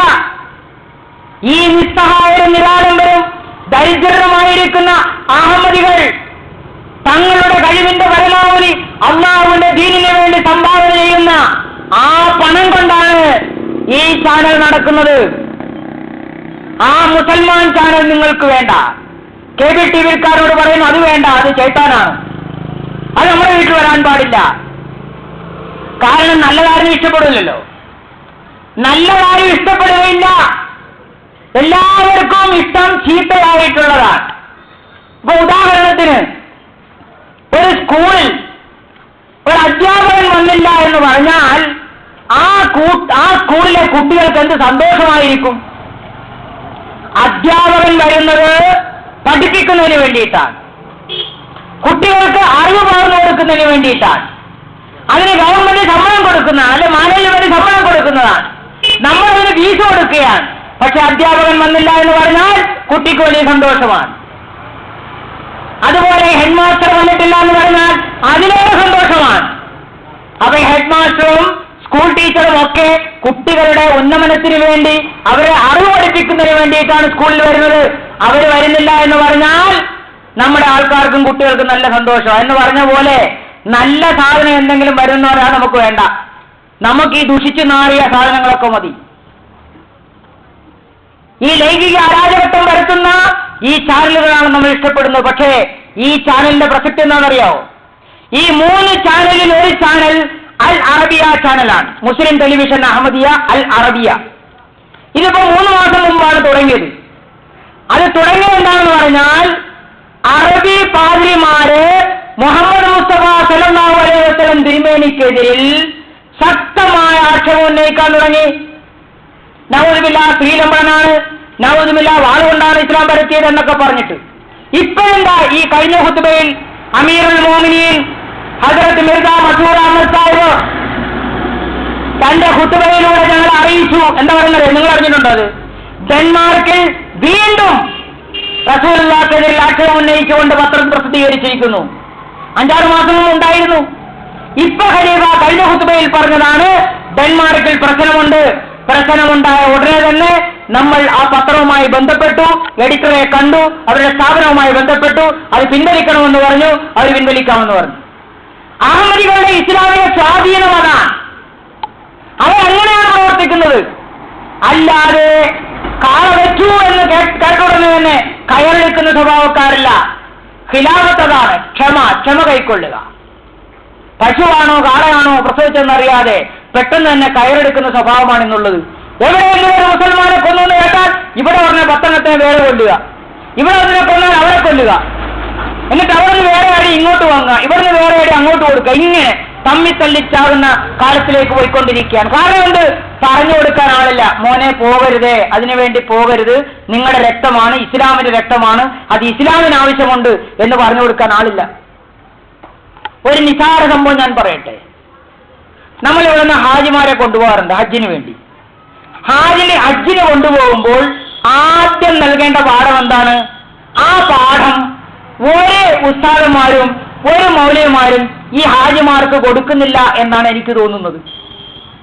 ആദ്യത്തെ പാഠം ഹാജിമാർക്ക് കൊടുക്കേണ്ടത് ഇന്നമൽ അഅ്മാലു ബിന്നിയ്യാത്ത്. റസൂൽ കരീം സല്ലല്ലാഹു അലൈഹി വസല്ലം പറഞ്ഞ ഈ ഹദീസാണ്. ബുഖാരിയും മുസ്ലിമും ഒക്കെ ആരംഭിക്കുന്നത് ഈ ഹദീസോട് കൂടിയാണ്. ഒന്നാമത്തെ ഹദീസ് മുസ്ലിങ്ങൾക്ക് ആദ്യം പറഞ്ഞു കൊടുക്കേണ്ടത് ഇന്നമൽ അഅ്മാലു ബിന്നിയ്യാത്ത്. നിങ്ങളുടെ ഉദ്ദേശത്തിന്റെ അടിസ്ഥാനത്തിലാണ് നിങ്ങളുടെ കർമ്മത്തിന് ഫലം ലഭിക്കുന്നത്. ഹജ്ജിന് പോകാൻ നിയ്യത്ത് ചെയ്തു, ഏതെങ്കിലും സാഹചര്യത്തിൽ പോകാൻ കഴിഞ്ഞില്ല, നിങ്ങൾക്ക് ഹജ്ജ് ചെയ്ത കൂലി കിട്ടി എന്ന് ഖാല റസൂലുള്ളാഹി സ്വല്ലല്ലാഹു അലൈഹി വസല്ലം. ഹജ്ജിന് പോകാൻ കഴിഞ്ഞില്ല, ഹജ്ജിന് പോകാൻ നിയ്യത്തുണ്ടായിരുന്നു, എന്നാൽ നിങ്ങൾക്ക് ഹജ്ജ് ചെയ്ത കൂലി കിട്ടി എന്നല്ലാണ്ട് റസൂൽ പറഞ്ഞില്ലേ? പിന്നെന്തിനാ എയർപോർട്ടിൽ കിടന്ന് ജന്തം വെള്ളത്തിന് വേണ്ടി സമരം ചെയ്തത്? അതുകൊണ്ടാണ് ഞാൻ പറഞ്ഞത്, അത് ആദ്യമേ പറഞ്ഞു കൊടുക്കാത്തത് കൊണ്ടാണ് സാധാരണക്കാരായ മുസ്ലിങ്ങൾ അങ്ങനെ ഒരു സമരപുറം അവിടെ സ്വീകരിച്ചത്. അത് പാടില്ല. ഹിക്മത്ത് പഠിപ്പിക്കണം. അത് നബിയുടെ ജോലിയാണ്, അത് ഖലീഫയുടെ ജോലിയാണ്. മുസ്ലിയാക്കന്മാരുടെയോ പണ്ഡിതന്മാരുടെയോ എന്റെ നിങ്ങളുടെ ജോലിയല്ല, ഖലീഫയുടെ ജോലിയാണ്. ഖലീഫയില്ല, അതുകൊണ്ട് അത് പറഞ്ഞു കൊടുക്കാൻ ആളുമില്ല, അതുകൊണ്ട് മുസ്ലിങ്ങൾക്ക് വീണ്ടും ക്ഷീണമുണ്ടാകുന്നു. ഇതുപോലെ നിരവധി കാര്യങ്ങൾ. നമസ്കാരത്തിൽ അശ്ഹദു അല്ലാ ഇലാഹ ഇല്ലല്ലാഹ് എന്ന് പറയുമ്പോൾ ഈ വിരല്, ഈ ചൂണ്ടുവിരൽ ഉയർത്തുന്നു. ഇതിന്റെ തത്വം എന്താണ്? ഇതിന്റെ ഹിക്മത്ത് എന്താണ്? അത് പഠിപ്പിക്കണമെങ്കിൽ ഖലീഫ ഉണ്ടാവണം. അത് ഖലീഫ, അത് നബിയാണ് പറഞ്ഞു തരിക. ഇസ്ലാമിന്റെ ഓരോ റുക്നുകളും, അത് ഈത്തദാവട്ടെ, റുക്കുവാവട്ടെ, സുജൂദാവട്ടെ, കാലാവട്ടെ, എന്താവട്ടെ, അതിനൊക്കെ ഒരു ഹിക്മത്തുകളുണ്ട്. വെറുതെ നിന്ന് ആംഗ്യം കാണിക്കലല്ല, അതിനൊക്കെ ഒരു തത്വശാസ്ത്രമുണ്ട്, വെറുതെ ചെയ്യലല്ല. ഇത് പഠിപ്പിക്കണമെങ്കിൽ ഖലീഫ ഉണ്ടാവണം. അപ്പൊ ഇതൊക്കെ പഠിപ്പിക്കുകയാണ് ഇന്നത്തെ ഖലീഫ. ഇസ്ലാമിന്റെ ഖലീഫ അമീറുൽ മുഅ്മിനീൻ മിർസാ മസ്റൂർ അഹമ്മദ് കഴിഞ്ഞ ഖുതുബയിൽ ഞങ്ങളോട് പറഞ്ഞെന്താണെന്നറിയാമോ? ദീനിന്റെ അടിത്തറ നമസ്കാരമാണ്. നമസ്കാരം ഉപേക്ഷിച്ചാൽ നിങ്ങൾക്ക് പിന്നെ ദീനുമില്ല, അള്ളാന്റെ പ്രീതിയുമില്ല. എല്ലാ തിന്മകളിൽ നിന്നും തടയുന്നത് നമസ്കാരമാണ്. അതുകൊണ്ട് നമസ്കാരം ഫർളായിട്ടുള്ള 5 നേരം മുറപ്രകാരം അനുഷ്ഠിക്കുക, നഫലുകൾ നമസ്കരിക്കുക, സുന്നത്തുകൾ നമസ്കരിക്കുക, രാത്രിയുടെ യാമങ്ങളിൽ എഴുന്നേറ്റുകൊണ്ട് ഓരോ അഹമ്മദിയും തഹജ്ജുദ് നമസ്കരിക്കുക എന്ന് ഖലീഫ ആഹ്വാനം ചെയ്യുന്നു. ഞങ്ങൾ അതനുസരിച്ച് പ്രവർത്തിക്കുന്നു. അപ്പൊ ഇതൊക്കെ ഒരു ഖലീഫയുടെ ദൗത്യമാണ്. ഈ ഖലീഫ നമുക്ക് നഷ്ടപ്പെട്ട് എത്ര വർഷമായി? 924 നഷ്ടപ്പെട്ടതാണ്. 76, 76 ഇപ്പോൾ 8, 84 വർഷമായി. 84 വർഷമായിട്ട് മുസ്ലിങ്ങൾ ഇന്ന് അനുഭവിച്ചുകൊണ്ടിരിക്കുന്ന കഷ്ടതകൾ എത്രത്തോളമായി? എല്ലായിടത്തും കളവും ചതിയും വഞ്ചനയുമാണ്. കാരണം റസൂൽ കരീം സല്ലല്ലാഹു അലൈഹി വസല്ലം പറയുണ്ടായി, കളവ് വരക്കുന്നതാണ്. അതല്ല ഇന്ന് കാണുന്നത്. സഹോദരന്മാരെ, ഇപ്പൊ ജനങ്ങൾക്ക് ഇതൊന്നുമല്ല ആവശ്യം. പണ്ടൊക്കെ ഞങ്ങൾ കയറിയാൽ ഈസാ നബി അലൈഹി ഇസ്ലാം മരിച്ചുപോയി എന്ന് പറഞ്ഞിട്ട് ആയത്തുകളോടും ഹദീസുകളോടും ഒക്കെ ഓടുമായിരുന്നു, വാദപ്രതിവാദം നടത്തുമായിരുന്നു. ഇപ്പോൾ മുസ്ലിങ്ങളുമായിട്ട് സംസാരിക്കുമ്പോൾ പറയുന്നതെന്നറിയാവോ? ഈസാ നബി മരിച്ചിട്ടുണ്ട്, അതൊക്കെ ഞങ്ങൾക്കറിയാം, അതവിടെ ഇരിക്കട്ടെ. ഇസ്ലാമിന് വേണ്ടി നിങ്ങൾ എന്താ ചെയ്യുന്നത് അത് പറഞ്ഞു തരി. പണ്ട് പറഞ്ഞിരുന്നു മുഹമ്മദ് നബി കേസ് നബിയല്ല എന്നുള്ളതാണ്. പക്ഷെ ഇന്നത്തെ യുവതലമുറ ചിന്തിക്കാൻ തുടങ്ങി. അള്ളാഹ് അക്കാലത്തേക്ക് മാത്രമല്ല എക്കാലത്തേക്കും പ്രവാചകന്മാരായേക്കണം. റസൂൽ കരീം സല്ലല്ലാഹു അലൈഹി വസല്ലമിന്റെ അധ്യാപനങ്ങൾ പറഞ്ഞു തരുന്ന ഖലീഫമാർ ഇവിടെ ഉണ്ടാവണം. അതുപോലെ നബിമാരും വരണമെന്ന് അവർക്ക് മനസ്സിലായി. അതുകൊണ്ട് അവർക്ക് അതും പ്രശ്നമല്ല. ഇപ്പോൾ മുസ്ലിം യുവാക്കൾ ഞങ്ങളുമായിട്ട് സംസാരിക്കുമ്പോൾ പറയുന്നത്, ഇസ്ലാമിക സേവനം എന്താണ് നിങ്ങൾ ചെയ്യുന്നത്? ഞങ്ങൾ ഇങ്ങനെ നിരത്തി വെക്കുന്നു. എന്തും അബൂബക്കർ റളിയല്ലാഹു അൻഹു ചെയ്തു, എന്ത് അഹ്മദിയ ഖലീഫ ഇവിടെ ചെയ്യുന്നു, എന്ത് ഉമർ ഇവിടെ ചെയ്തു, എന്ത് അഹ്മദിയ ഖലീഫ ഇവിടെ ചെയ്യുന്നു. അന്നുള്ള എല്ലാ കാര്യങ്ങളും ഇന്ന് വീണ്ടും പുനഃസ്ഥാപിക്കപ്പെട്ടിരിക്കുകയാണ്. ഖിലാഫത്തിന്റെ പുനഃസ്ഥാപനം. നിങ്ങൾ അബ്ദുൽ സമദ് സമദാനി സാഹിബിന്റെ പ്രസംഗം കേട്ടില്ലേ? മനോഹരമായ ശൈലിയിൽ അല്ലാമ ഇഖ്ബാലിന്റെ കവിതകൾ ചൊല്ലിക്കൊണ്ട് നിങ്ങളെ കോരിത്തെരിപ്പിച്ചുകൊണ്ട് അദ്ദേഹത്തിന്റെ 19ാമത് പ്രഭാഷണം നിങ്ങളിവിടെ കേട്ടില്ലേ? വളരെ നല്ലത് തന്നെ, ഞാനത് അംഗീകരിക്കുകയാണ്. പക്ഷെ ഞാൻ അദ്ദേഹത്തോട് ചോദിക്കുന്നത്, ഈ സാധാരണക്കാരായ മുസ്ലിങ്ങളുടെ ക്ഷേമത്തിന് വേണ്ടി, ഇവരെ ഉദ്ധരിക്കുന്നതിന് വേണ്ടി നിങ്ങൾക്ക് എന്ത് ചെയ്യാൻ കഴിയും? അത് പറയും. ഇവിടെ സാധുക്കളായ മുസ്ലിം പെൺകുട്ടികളെ വിവാഹം ചെയ്ത് അയക്കേണ്ട പ്രവർത്തനമുണ്ട്. ഇവിടെ ദരിദ്രരായ മുസ്ലിങ്ങളുടെ ക്ഷേമത്തിന് വേണ്ടി പ്രവർത്തിക്കേണ്ട പ്രശ്നങ്ങളുണ്ട്. ഇവിടെ വിദ്യാഭ്യാസം കിട്ടാതെ ഉഴലുന്ന, സാമ്പത്തിക സഹായമില്ലാതെ ബുദ്ധിമുട്ടുന്ന നിരവധി വിദ്യാർത്ഥികളുണ്ട്. അവർക്ക് വേണ്ടി നിങ്ങൾ എന്ത് ചെയ്യും? അതിന് വല്ല പരിപാടികളും ഉണ്ടെങ്കിൽ മൈക്ക് കെട്ടിക്കൊണ്ട് വിളിച്ചു പറയും ഞങ്ങൾ അങ്ങനെ ചെയ്യുമെന്ന്. സ്വന്തം പോക്കറ്റ് നിറക്കാൻ വേണ്ടിയിട്ടല്ല, ജനങ്ങളെ ഉദ്ധരിക്കുന്നതിന് വേണ്ടി. ഞാൻ നിങ്ങളോട് പറഞ്ഞത് നിങ്ങളുടെ സംരക്ഷണം അല്ലാഹു അയച്ച ഖലീഫ ഏറ്റെടുക്കുന്നു എന്നാണ്. ധൈര്യത്തോടു കൂടിയാണത് പറയുന്നത്. നിങ്ങളുടെ കുടുംബ പ്രശ്നം, നിങ്ങളുടെ വീടിന്റെ പ്രശ്നം, നിങ്ങളുടെ മക്കളുടെ പ്രശ്നം, ഈ പ്രശ്നങ്ങളൊക്കെ സമർപ്പിക്കാൻ വേണ്ടിയാണ് അല്ലാഹു ഈ ഇമാമാദിക്ക് ശേഷം വന്ന ഖലീഫയെ ഏൽപ്പിച്ചിട്ടുള്ളത്. ആ ഖലീഫയോട് നിങ്ങൾ തുറന്നെഴുതുക. നിങ്ങൾ അഹമ്മദിയാവണ്ട, പരീക്ഷിച്ചുകൊണ്ട് കത്തെഴുതിക്കോളി. നാളെ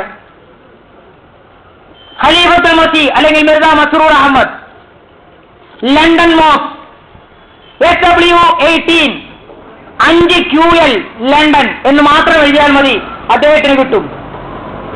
അതിന് അദ്ദേഹം നിങ്ങൾക്ക് മറുപടി തരുന്നുണ്ടോ ഇല്ലോ എന്ന് നോക്കുക. ഖലീഫയ്ക്ക് ഒരു ദിവസം കിട്ടുന്ന കത്തുകള് കുറഞ്ഞത് 2000 ആവറേജ്. ഈ 2000 കത്തുകൾക്കും ഖലീഫ മറുപടി കൊടുക്കുന്നു. ഞങ്ങൾക്കൊക്കെ വരാറുണ്ട്, ചിലപ്പോൾ താമസിക്കും, 2-3 മാസം എടുക്കുന്നു മാത്രം. കാരണം ഇതെല്ലാം ചെയ്യുന്നത് വളണ്ടിയേഴ്സാണ്, ശമ്പളം കൊടുത്തിട്ട് ജയിക്കുന്നതല്ല. ഈ MTA-യുടെ പ്രവർത്തനം അങ്ങനെ തന്നെയാണ്. ഞാൻ പറഞ്ഞു വന്നത് നേരത്തെ മുസ്ലിം ടെലിവിഷൻ അഹമ്മദിയെ കുറിച്ചിട്ടാണ്. ആ അൽ അറബിയ ചാനൽ ഈ അറേബ്യൻ നാടുകളിലെ ഭരണകൂടം ഉൾപ്പെടെയുള്ളവർ ചേർന്നുകൊണ്ട് നിർത്തിച്ചു 3 മണിക്കൂർ നേരത്തേക്ക്. കാരണം എന്താണെന്നറിയാവോ? ഈജിപ്തിൽ നിന്ന് ക്രിസ്തീയ പാദ്രിമാർ സമ്മർദ്ദം ചെലുത്തി, മറ്റ് മുസ്ലിം പണ്ഡിതന്മാർ സമ്മർദ്ദം ചെലുത്തി. അതുകൊണ്ട് അവരുടെ കീഴിലുള്ള ഈ ചാനലിലൂടെ വരുന്ന അഹമ്മദിയ ജമാഅത്തിന്റെ സംപ്രേഷണം അവർ നിർത്തിവെച്ചു. പക്ഷേ 3-4 മണിക്കൂർ മാത്രമേ നിർത്തേണ്ടി വന്നുള്ളൂ. അപ്പോൾ തന്നെ ലോകത്തിന് നാനാഭാഗങ്ങളിൽ നിന്ന്, അറേബ്യൻ നാടുകളിൽ നിന്ന് കത്തുകൾ വന്നുതുടങ്ങി. ഇത്ര നല്ല ചാനൽ നിങ്ങൾ എന്തിനു നിർത്തി? ഒരു മുന്നറിയിപ്പ് കൂടാതെ നിർത്തിയത് നിങ്ങളോട് കാണിച്ച ദ്രോഹമാണ്. ഖലീഫ പറഞ്ഞു, ക്ഷമിക്കുക, ചില കാര്യങ്ങൾ സംഭവിച്ചു പോയതാണ്, ഇൻഷാ അല്ലാഹ് എത്രയും വേഗം തുടങ്ങുന്നതാണ്. അന്ന് രാത്രി തന്നെ വേറെ യൂറോപ്യൻ ചാനലുമായി ബന്ധപ്പെട്ടിട്ട് അതിന്റെ സംപ്രേഷണം പുനഃസ്ഥാപിച്ചു. അപ്പൊ ക്രിസ്തീയ പാതിരിമാർക്ക് ഇസ്ലാമിനെ, അതായത് അഹമ്മദിയ ജമാഅത്തിനെ എതിർക്കാൻ സാധ്യമല്ല. അവരുടെ വിശ്വാസം തനി കളവാണെന്ന് അവരുടെ ബൈബിളിന്റെ അടിസ്ഥാനത്തിൽ, വിശുദ്ധ ഖുർആന്റെ അടിസ്ഥാനത്തിൽ അവരോട് പറയുന്നു. അവരുന്നയിക്കുന്ന ആക്ഷേപങ്ങളൊക്കെ അടിസ്ഥാനരഹിതമാണെന്ന് ഈ ചാനലിലൂടെ വിളംബരം ചെയ്യുന്നു. തൽഫലമായി ക്രിസ്ത്യാനികൾക്ക് നിൽക്കക്കല്ലില്ലാതായി. അതുകൊണ്ട് ക്രിസ്ത്യാനികൾ മുസ്ലിം രാജാക്കന്മാരെ സ്വാധീനിച്ച് മുസ്ലിങ്ങൾ അവർക്ക് ശിങ്കിടി പാടി ഞങ്ങളെ ചാനൽ നിർത്തിച്ചു. അപ്പൊ ഈ ചാനലിന്റെ സ്വാധീനം എത്രയുണ്ട്? അവരെ ഇഷ്ടം വെക്കേണ്ട അറേബ്യൻ നാടുകളെ എല്ലാവരും കിട്ടും. അക്കാര്യത്തെ ഉത്ഭുതരാണ്. ഇനി ഈ ഡിഷൊന്നും വെക്കാതെ കണ്ട് നിങ്ങളുടെ വീട്ടിലേക്ക് ഈ സംവിധാനം നേരിട്ടെത്തുന്ന ആ കാഴ്ചയെ നിങ്ങൾ കാണും ഇൻഷാ അല്ലാഹ് അടുത്ത് തന്നെ. കാരണം കാലം പുരോഗമിച്ചുകൊണ്ടിരിക്കുകയാണ്. അപ്പൊ ഞാൻ പറഞ്ഞത് ഖിലാഫത്തിന്റെ അനുഗ്രഹമാണ് ഇന്ന് അഹമ്മദിയ ജമാഅത്ത് ലോകത്ത് വിജയിച്ചുകൊണ്ടിരിക്കുന്നത്. ആ ഖലീഫ എന്തെന്ന് പറയുന്നു അതനുസരിക്കുന്നവരാണ് അഹമ്മദികൾ. ഇപ്പൊ നിങ്ങൾ ചുരുങ്ങി കേരളത്തിൽ, ഇപ്പൊ ഇവിടെ തന്നെ, ഇവിടെ ഈ കോഴിക്കോട് ടൗണിലുള്ള ഒരു അഹമ്മദിയെ വിളിച്ചിട്ട്, ഒരു അഹമ്മദിയെ കുട്ടിയെ വിളിച്ചിട്ട് നിങ്ങൾ ചോദിച്ചു, നിങ്ങളുടെ ഖലീഫ ആരാ, നിങ്ങളുടെ അമീർ മോമിൻ ആരാ? ആ കുട്ടി പറയും, ഞങ്ങൾ അമീർ മോമിൻ നഗരത്തിൽ മിർസ മസ്റൂർ അഹമ്മദ്. അടുത്തുള്ള കാരപ്പുറമിൽ പോയിട്ട് ഒരു കുട്ടിയെ വിളിച്ച് ചോദിക്ക്, ആരാണ് നിന്റെ അമീർ മോമിന്, ആരാണ് നിന്റെ ഇമാം? ഉടനെ അവൻ പറയും മിർസ മസ്റൂർ അഹമ്മദാണ്. ഇനി അപ്പുറത്ത് കോവൂര് പോയിട്ട് അഹമ്മദിയെ വിളിച്ച് ചോദിക്കൂ, അഹമ്മദി കുട്ടിയെ വിളിച്ച് ചോദിക്കൂ, ആരാണ് നിന്റെ നേതാവ്, ആരാണ് നിന്റെ ഇമാമ്, ആരാണ് നിന്റെ ഹുസൂർ? അവൻ പറയും മിർസ മസ്റൂർ അഹമ്മദ്. അപ്പോൾ മാത്തോട്ടത്ത് ജമാഅത്തിൽ പോയിട്ട് ഏതെങ്കിലും ഒരു അഹമ്മദി കുട്ടിയോട് ചോദിക്ക്, ആരാണ് നിന്റെ ഇമാമോ? ഉടനെ അവൻ മിർസ മസ്റൂർ അഹമ്മദ്. തമിഴ്നാട്ടിൽ പോയിട്ട് ചോദിക്ക്, കർണാടകയിൽ പോയി ചോദിക്ക്, ആന്ധ്രയിൽ പോയി ചോദിക്ക്, ബീഹാറിൽ പോയി, ഇന്ത്യയിൽ എല്ലാ സ്റ്റേറ്റിലും പോയി ചോദിച്ചു, പാകിസ്ഥാനിൽ ചോദിക്ക്, അഫ്ഗാനിസ്ഥാനിൽ ചോദിക്ക്, 189 രാഷ്ട്രത്തിൽ എവിടെയും പോയി ചോദിച്ചോ. ഏത് അഹമ്മദി കുട്ടിയും നിങ്ങളോട് പറയും, ഞങ്ങളുടെ അമീർ മോമിൻ ഹദ്റത്ത് മിർസ മസ്റൂർ അഹമ്മദ് അയ്യദഹുല്ലാഹു തആല ബിനദിൽ അദീസ്, അദ്ദേഹമാണ് ഞങ്ങൾ നയിക്കുന്നത്. അദ്ദേഹമാണ് ആത്മീയ പിതാവ് മുഹമ്മദ് മുസ്തഫ സല്ലല്ലാഹു അലൈഹി വസല്ലം തിരുമേനി പ്രവചനം ചെയ്ത വാഗ്ദത്ത മഹ്ദി മസീഹിന്റെ പിൻഗാമിയായി അല്ലാഹു നിയോഗിച്ച 5ാമത്തെ ഖലീഫയാണ് അദ്ദേഹം. എത്ര സാമ്പസുന്ദരമായ രീതിയിലാണ് അദ്ദേഹം ജമാഅത്തിനെ നയിക്കുന്നത്. ഈ സംവിധാനം നിങ്ങൾ എവിടെയെങ്കിലും ഉണ്ടെങ്കിൽ നിങ്ങൾ എടുത്തോ. റസൂലേ കരീം സല്ലല്ലാഹു അലൈഹി വസല്ലമിന്റെ കാലത്ത് ഹദ്റത്ത് ഹുദൈഫ റളിയല്ലാഹു തആല അൻഹു മുത്തു മുഹമ്മദ് മുസ്തഫ സല്ലല്ലാഹു അലൈഹി വസല്ലമയോട് ചോദിച്ചു, അല്ലാഹുവിന്റെ റസൂലേ, ഞങ്ങൾ ഷെറിലായിരുന്നു, ഇപ്പോൾ ഞങ്ങൾക്ക് ഖൈർ കിട്ടി, ഇനിയും ഷെറുണ്ടാകുമോ? അല്ലാഹുവിന്റെ റസൂൽ പറയാ ഹുദൈഫ തീർച്ചയായിട്ടും ഇനി ഷർറ് വരും. ഹുദൈഫ ചോദിച്ചു ആ ഷർറിന് ശേഷം പിന്നെ ഖൈർ ഉണ്ടാവുമോ?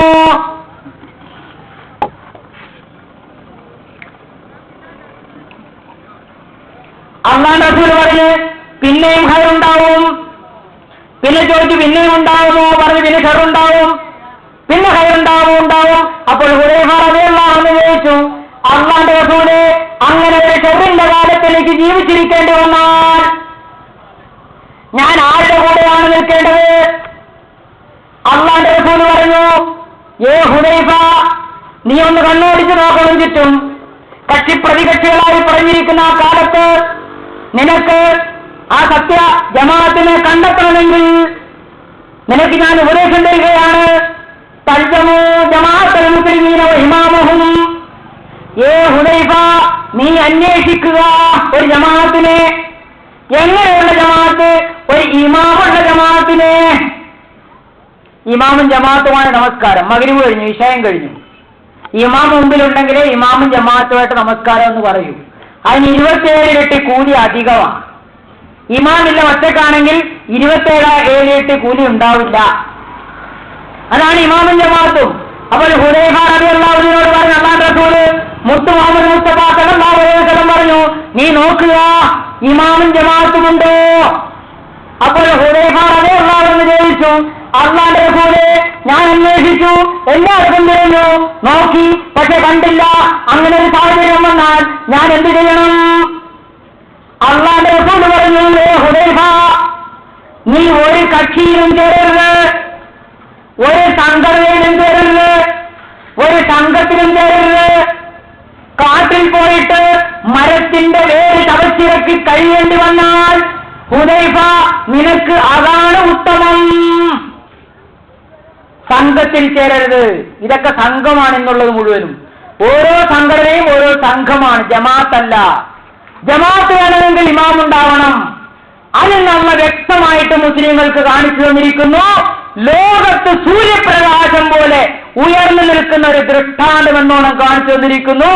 ആഗോള അടിസ്ഥാനത്തിൽ ഒരേ ഒരു ഖലീഫയുടെ കീഴിൽ 189 രാഷ്ട്രങ്ങളിൽ ശാന്തിയോടും സമാധാനത്തോടും കൂടി തങ്ങളുടെ ജീവിതത്തിലൂടെ മുഹമ്മദ് മുസ്തഫ സല്ലല്ലാഹു അലൈഹി വസല്ലം തിരുമേനിയുടെ ദീനിനെ പ്രചരിപ്പിക്കുന്ന ഒരേ ഒരു ജമാഅത്ത് അഹ്മദിയ മുസ്ലിം ജമാഅത്ത് മാത്രമാണ്. വേറെ ഒരു ജമാഅത്തുമില്ല. ഇട്ടാവട്ടത്ത് കറങ്ങിക്കൊണ്ടിരിക്കുന്ന ജമാഅത്തുകളാണല്ല. കോഴിക്കോട് മാത്രം നിലനിൽക്കും, കേരളത്തിൽ മാത്രം നിലനിൽക്കും, അല്ലെങ്കിൽ തമിഴ്നാട്ടിൽ മാത്രം നിലനിൽക്കും, അല്ലെങ്കിൽ കർണാടകയിൽ മാത്രമായിരിക്കും, അല്ലെങ്കിൽ പാകിസ്ഥാനിൽ മാത്രമായിരിക്കും. ഇമാമില്ല. ഞങ്ങളുടെ ഇമാമ് ലണ്ടനിൽ നിന്നുകൊണ്ട് ഖുത്ബ ഓതുമ്പോൾ കാദിയാനുള്ള ആളും ഈ നൈജീരിയയിലുള്ള ആളും ലൈബീരിയയിലുള്ള ആളും ലാവോസിലുള്ള ആളും പാകിസ്ഥാനിലുള്ള ആളും എല്ലാവരും ആ ഖുത്ബ ഇവിടെ വരുന്നത് വൈകുന്നേരം 6:30 മണിക്കാണ്. GMT ടൈം അനുസരിച്ച് ലണ്ടനിൽ 1 മണിക്കായിരിക്കുമ്പോൾ ഇവിടെ വൈകുന്നേരം 6:30 മണിയാണ്. 6:30 മണിയാകുമ്പോൾ ഞങ്ങൾ ടിവിയുടെ മുമ്പിലുണ്ട്. എന്താണ് അമീറുൽ മോമിനീൻ പറയുന്നത്? ജൂബിലി വർഷമാണിത്. ഒരുപാട് പരിപാടികൾ ചെയ്യാനുണ്ട്. ഈ ജൂബിലി വർഷം കൊണ്ടാടാൻ വേണ്ടി, അതിനെ സ്വാഗതം ചെയ്യാൻ വേണ്ടി അമീറുൽ മോമിനീൻ റസൂലേ കരീം സല്ലല്ലാഹു അലൈഹി വസല്ലം സുന്നത്തനുസരിച്ച് ഞങ്ങളോട് പറഞ്ഞെന്താണെന്നറിയാമോ? 2.5 വർഷം മുമ്പ് പറഞ്ഞു. 2.5 വർഷത്തിന് ശേഷം നമ്മൾ ജൂബിലി കൊണ്ടാടാൻ പോവുകയാണ്, ഖിലാഫത്ത് ജൂബിലി കൊണ്ടാടാൻ പോവുകയാണ്. അതുകൊണ്ട് സഹോദരന്മാരെ, നിങ്ങൾ ഇന്നു മുതൽ 7 പ്രാവശ്യം സൂറ ഫാത്തിഹ അർത്ഥമറിഞ്ഞുകൊണ്ട് നിശബ്ദമായിട്ട് ഓതണം. റസൂലേ കരീം സല്ലല്ലാഹു അലൈഹി വസല്ലമിന്റെ പേരിൽ 33 പ്രാവശ്യം സലാത്ത് ചൊല്ലണം. റബ്ബനാ അഫ്രിഖ് അലൈനാ സബ്റൻ വസബ്ബിത് അഖ്ദാമനാ വൻസുർനാ അലൽ ഖൗമിൽ കാഫിരീൻ എന്ന ദുആ 11 പ്രാവശ്യം ചൊല്ലണം. റബ്ബനാ ലാ തുസിഗ് ഖുലൂബനാ ബഅദ ഇദ് ഹദൈതനാ വഹബ് ലനാ മിൻ ലദുൻക റഹ്മ ഇന്നക അൻതൽ വഹ്ഹാബ്. ഈ ദുആ 33 പ്രാവശ്യം ചൊല്ലണം. അല്ലാഹുമ്മ ഇന്നാ നജഅലുക ഫീ നുഹൂരിഹിം വനഊദു ബിക മിൻ ശുറൂരിഹിം. ഈ ദുആ 11 പ്രാവശ്യം ചൊല്ലണം. അസ്തഗ്ഫിറുല്ലാഹ റബ്ബി മിൻ കുല്ലി ദംബിൻ വഅതൂബു ഇലൈഹി എന്ന ദുആ 33 പ്രാവശ്യം ചൊല്ലണം. സുബ്ഹാനല്ലാഹി വബിഹംദിഹി സുബ്ഹാനല്ലാഹിൽ അലീം അല്ലാഹുമ്മ സല്ലി അലാ മുഹമ്മദിൻ വഅലി മുഹമ്മദ് എന്ന ദുആ 33 പ്രാവശ്യം ചൊല്ലണം. ഓരോ അഹമ്മദിയും ഓരോ ദിവസവും ഈ ദുആ ചെല്ലണമെന്നാണ് നിർദ്ദേശം. എപ്പം? 2.5 വർഷത്തിന് ശേഷം ഈ 2008 ഈ ജൂബിലി ആഘോഷിക്കുന്നതിന് വേണ്ടി 2005 ഞങ്ങളോട് നിർദ്ദേശിച്ചതാ, അഹമ്മദികളോട്. കൂടാതെ മാസത്തിലൊരിക്കൽ നഖനോമ്പ് നമസ്കരിക്കണം. ഇതാണ് റസൂൽ കരീം സല്ലല്ലാഹു അലൈഹി സുന്നത്ത്. ബദർ യുദ്ധം നടക്കുന്ന അവസരത്തിൽ മുഹമ്മദ് മുസ്തഫ സല്ലല്ലാഹു അലൈഹി വസല്ലം എന്താണ് ചെയ്തത്? ടെന്റിൽ കടന്നുകൊണ്ട് സുജൂദിൽ കിടന്നുകൊണ്ട് തന്റെ റബ്ബിനോട്, തന്റെ പരിശുദ്ധനായ റബ്ബിനോട് കരഞ്ഞ് ദുആ ചെയ്തു. ദീനിപ്പെട്ട് ദുആ ചെയ്തു, അല്ലാഹുവേ ഞങ്ങൾക്ക് നീ വിജയം നൽകണമേ, ഈ ശത്രുക്കളെ നീ തുരത്തണമേ എന്ന് കരഞ്ഞ് ദുആ ചെയ്തപ്പോൾ ഹദരത്ത് അബൂബക്കർ റളിയല്ലാഹു അൻഹു സഹിക്കറിയാതെ അല്ലാഹുവിന്റെ റസൂൽ സലാം വീട്ടുന്നത് കേട്ടുകൊണ്ട് നോക്കിക്കൊണ്ട് നിന്നു. സലാം വീട്ടുകൊണ്ട് നിന്നിട്ട് അല്ലാഹുവിന്റെ റസൂൽ എന്തിനാണ് കരയുന്നത്? എന്തിനാണ് ഇങ്ങനെ ഗരുഡാവച്ചുകൊണ്ട് ദുആ ചെയ്യുന്നത്? വിജയം ഒന്നാണ് വാഗ്ദാനം ചെയ്തല്ലേ എന്ന് ചോദിച്ചപ്പോൾ ഹദരത്ത് മുഹമ്മദ് മുസ്തഫ സല്ലല്ലാഹു അലൈഹി വസല്ലം പറയുന്നു, അബൂബക്കറെ, അള്ളാഹ്ക്ക് ഞാൻ ശുക്ർ ചെയ്യണ്ടേ? അള്ളാഹു നമ്മളിലുള്ള ബലഹീനത കാരണം ഈ വിജയം പിന്നോട്ട് വെച്ച് കഴിഞ്ഞാൽ നമ്മൾ എന്ത് ചെയ്യും? അതുകൊണ്ട് നിങ്ങളും ദുആ ചെയ്യുക. ഇസ്ലാമിന്റെ അടിത്തറ ഏതാണ്? ദുആ. ഇന്ന് ദുആ എന്ന് പറയുമ്പോൾ മുസ്ലിം യുവാക്കൾക്ക് പ്രത്യേകിച്ച് പരിഹാസമാണ്. എന്തൊരു ദുആ, എന്തൊരു പ്രാർത്ഥന! പക്ഷെ അള്ളാഹിന്റെ റസൂലിന്റെ ജീവിതത്തിൽ ദുആ മാത്രമേ ഉള്ളൂ. ആ ദുആയാണ് അഹമ്മദിയ ഖലീഫ പറഞ്ഞത് ചെയ്യാൻ. അത് ഞങ്ങൾ നിത്യവും ചെയ്തുകൊണ്ടിരിക്കുന്നു, എല്ലാ ദിവസവും ചെയ്തുകൊണ്ടിരിക്കുന്നു. ഓരോ മാസവും നബിൽ നോക്കുന്നു. ഖിലാഫത്തിന്റെ ബർക്കത്താണ്. കാരണം ദജ്ജാലിന്റെ മേൽ വിജയം വരിക്കണമെങ്കിൽ ദുആ മുഖേന മാത്രമേ സാധിക്കുകയുള്ളൂ. വാഗ്ദത്ത മഹദി മത്തി പഠിപ്പിച്ചതാണ്. അതുകൊണ്ട് ഇസ്ലാമിന്റെ യഥാർത്ഥമായ സത്ത ഉൾക്കൊണ്ടുകൊണ്ട് ജീവിക്കണം. അതിന് ഖിലാഫത്ത് ആവശ്യമാണ്. ഖിലാഫത്ത് ഉണ്ടെങ്കിലേ തൗഹീദ് ശരിയാവുകയുള്ളൂ. യഅ്ബുദൂനനി ലാ യുശ്രികൂന ബി ശൈഅൻ എന്ന് പറഞ്ഞാതാ. ഇന്ന് എല്ലാ മുസ്ലിങ്ങളും അള്ളാഹുവിന്റെ സൃഷ്ടിപ്പിന് പങ്കാളിയുണ്ടെന്ന് വിശ്വസിക്കുന്നവരാണ് എല്ലാ മുസ്ലിങ്ങളും. ഉദാഹരണത്തിന് ഈസാ നബി പക്ഷിയെ സൃഷ്ടിച്ചു. പക്ഷിയെ സൃഷ്ടിച്ചു എന്നൊന്നും ഖുർആനിലില്ല. അത് അർത്ഥം മനസ്സിലാക്കാത്തത് കൊണ്ടാണ്. അത് പറഞ്ഞ വവ്വാലിനെ സൃഷ്ടിച്ചത് ഈസാ നബിയാണ്. കശുമാവിലെ മാങ്ങ സൃഷ്ടിച്ചത് ഈസാ നബിയാണ്. ഓരോന്നോരോന്നോരുണ്ടാക്കി. ഏതൊക്കെ ഒരു ന്യൂനതയും കണ്ടു. വവ്വാല് കവന്ന് കിടക്കുന്നത് ഈസാ നബി സൃഷ്ടിച്ചുകൊണ്ടാണ്. അള്ളാഹ് സൃഷ്ടിച്ച് അങ്ങനെ ഉണ്ടാവുമായിരുന്നില്ല. കശുമായി കണ്ടിവെളിയിൽ വന്നത് ഈസാ നബി സൃഷ്ടിച്ചുകൊണ്ടാണ്, അല്ലെങ്കിൽ അത് അകത്തു പോകുമായിരുന്നു. ഇതൊക്കെ തഫ്സീറിൽ എഴുതി വെച്ചേക്കുന്നതാണ്, തമാശ പറയില്ല. ഖുർആന്റെ വ്യാഖ്യാനത്തിൽ എഴുതി വെച്ചിരിക്കുന്നതാണ്. അബ്ദുല്ല മൗലവി മാട്ടൂർ എഴുതിയ തഫ്സീർ എടുത്ത് വെച്ച് നോക്കിക്കോ. അതിൽ ഒരുപാട് കാര്യങ്ങളുണ്ട്, ഇത്തരം കാര്യങ്ങൾ. അപ്പൊ ഇതൊക്കെ കേൾക്കുമ്പോൾ മറ്റുള്ളവർക്കൊരു പരിഹാസമാണ്. ഈ അത്യന്താധുനിക യുഗത്തിൽ ഇസ്ലാമിന്റെ ഗ്രന്ഥമായ വിശുദ്ധ ഖുർആനല്ലാതെ ജനങ്ങൾക്ക് മാർഗദർശനം നൽകാൻ മറ്റൊരു ഗ്രന്ഥമില്ല. അതിൽ എല്ലാ കാര്യങ്ങളും അടങ്ങിയിരിക്കുന്നു. ഓരോ കാലത്തേക്കും ആവശ്യമുള്ള അല്ലാഹു മുഖേന നൽകുന്നു. അപ്പൊ ഇസ്ലാമിക സേവന രംഗത്ത് എല്ലാ രീതിയിലും ഇന്ന് അഹമ്മദികൾ മുന്നോട്ട് കുതിച്ചുകൊണ്ടിരിക്കുകയാണ്. ഇൻഷാ അല്ലാഹ് ലോകത്ത് ഒരേ ഒരു നബിയാവും. കാരണം മിർസാ ഗുലാം മുഹമ്മദ് ഖാദിയാനി അലൈഹിസ്സലാം ഇന്നേക്ക് 100 വർഷം മുമ്പേ പറഞ്ഞു, ലോകത്ത് ഒരേ ഒരു മതമായിരിക്കും, അത് മുഹമ്മദ് മുസ്തഫ സല്ലല്ലാഹു അലൈഹി വസല്ലം കൊണ്ടുവന്ന ഇസ്ലാം. ലോകത്ത് ഒരേ ഒരു നബിയായിരിക്കും, അത് അല്ലാഹുവിന്റെ റസൂലായ മുഹമ്മദ് മുസ്തഫ സല്ലല്ലാഹു അലൈഹി വസല്ലം. ലോകത്ത് ഒരേ ഒരു ദൈവമായിരിക്കും ആരാധിക്കപ്പെടുക, അത് അള്ളാഹു മുഖേന റസൂൽ കരീം സല്ലല്ലാഹു അലൈഹി വസല്ലം പരിചയപ്പെടുത്താൻ ആ അള്ളാഹു തന്നെ. 300 വർഷത്തിനുള്ളിൽ ഇസ്ലാമിന്റെ വിജയമുണ്ടാകുമെന്ന് എന്റെ അള്ളാഹു എന്നെ അറിയിച്ചിരിക്കുന്നു എന്ന് മിർസാ ഗുലാം മുഹമ്മദ് ഖാദിയാനി അലൈഹിസ്സലാം വിളംബരം ചെയ്തു 100 വർഷം മുമ്പ്. ഇപ്പൊ 117 വർഷം കഴിഞ്ഞു. ഇനി കുറച്ചേ ഉള്ളൂ, 183 വർഷമേ ഉള്ളൂ. ഞങ്ങൾക്ക് അതിൽ ഉറപ്പുണ്ട്. കാരണം എത്രയും വേഗം ലോകത്ത് റസൂൽ കരീം സല്ലല്ലാഹു അലൈഹി വസല്ലമിന്റെ പതാക ആഹ്വാനികളിലൂടെ പാറിപ്പറക്കുന്നത് നിങ്ങൾ കാണും. ചാവേർ ആക്രമണത്തിലൂടെയോ ഗുണ്ടായുസത്തിലൂടെയോ ഭീകര പ്രവർത്തനത്തിലൂടെയോ ഉഗ്രവാദത്തിലൂടെയോ ഇസ്ലാം വിജയിച്ചിട്ടുള്ള ചരിത്രമില്ല, ഇന്നും വിജയിക്കുകയില്ല. അത് നമുക്ക് നാശമേ വരുത്തുകയുള്ളൂ. ഇസ്ലാം വിജയിച്ചിട്ടുള്ളത് ശാന്തിയോടും സമാധാനത്തോടും കൂടിയുള്ള തബ്ലീഗിലൂടെയായിരുന്നു, പ്രബോധനത്തിലൂടെയായിരുന്നു. 8 വർഷങ്ങൾക്ക് മുമ്പ് ആട്ടിപ്പുറത്താക്കിയ മുഹമ്മദ് സല്ലല്ലാഹു അലൈഹി വസല്ലം 8 വർഷത്തിന് ശേഷം രക്തരഹിത വിപ്ലവത്തിലൂടെയാണ് മക്കയിൽ പോയത്. ബിലാലിന്റെ കയ്യിൽ കൊടി കൊടുത്തുകൊണ്ട് പറഞ്ഞത്, ദാ ബിലാലിന്റെ കൊടിക്കീഴിൽ വരുന്ന അഭയം നൽകുമെന്ന്. ചെറിയ കാര്യമാ? ഈമാൻ സുറയ്യ നക്ഷത്രം വരെ പോകുമ്പോൾ അതിനെ താഴ്ത്തിക്കൊണ്ടുവരും ഇമാം മഹ്ദി അലൈഹിസ്സലാം. ആ ഈമാനാണ് ഇന്ന് അഹമ്മദികൾക്കുള്ളത്. ഇവിടെ പള്ളികളിലും വിളംബരം ചെയ്യുന്നു. പണ്ഡിതന്മാർ പറയുന്നതാണ് കഷ്ടം.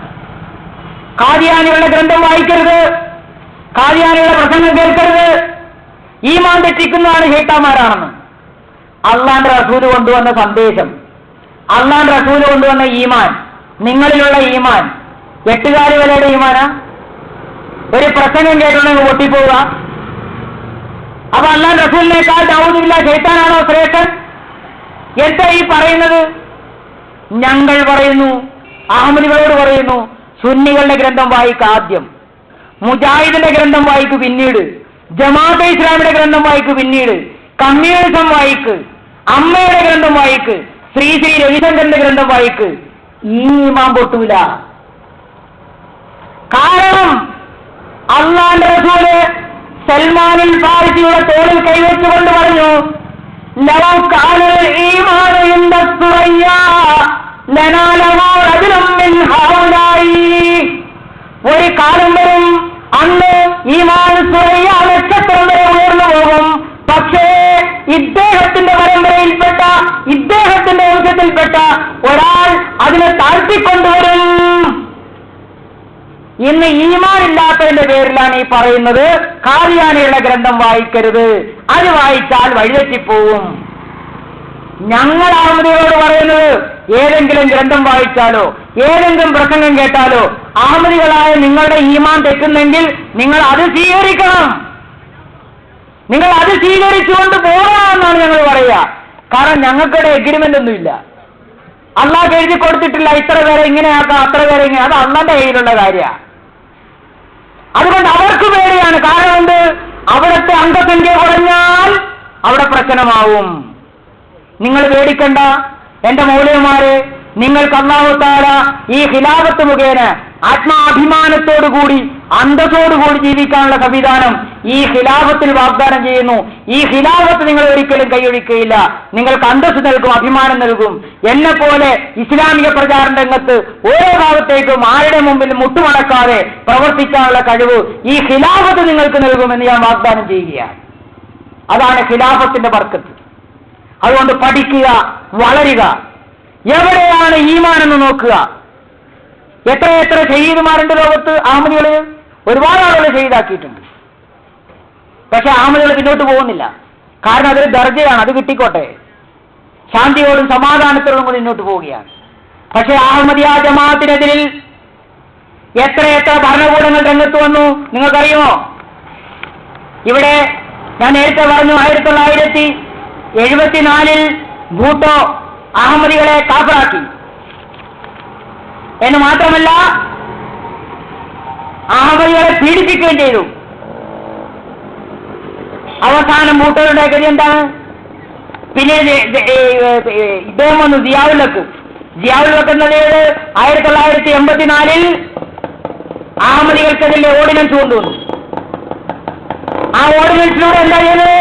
അഹമ്മദികൾ അല്ലാഹു എന്ന് പറഞ്ഞുകൂടാ, അഹമ്മദികൾ അസ്സലാമു അലൈക്കും എന്ന് പറഞ്ഞുകൂടാ, അഹമ്മദികൾ വിശുദ്ധ ഖുർആൻ എന്ന് പറഞ്ഞുകൂടാ, അഹമ്മദികളുടെ പള്ളിക്ക് പള്ളി എന്ന് പേരിട്ടൂടാ എന്നൊക്കെ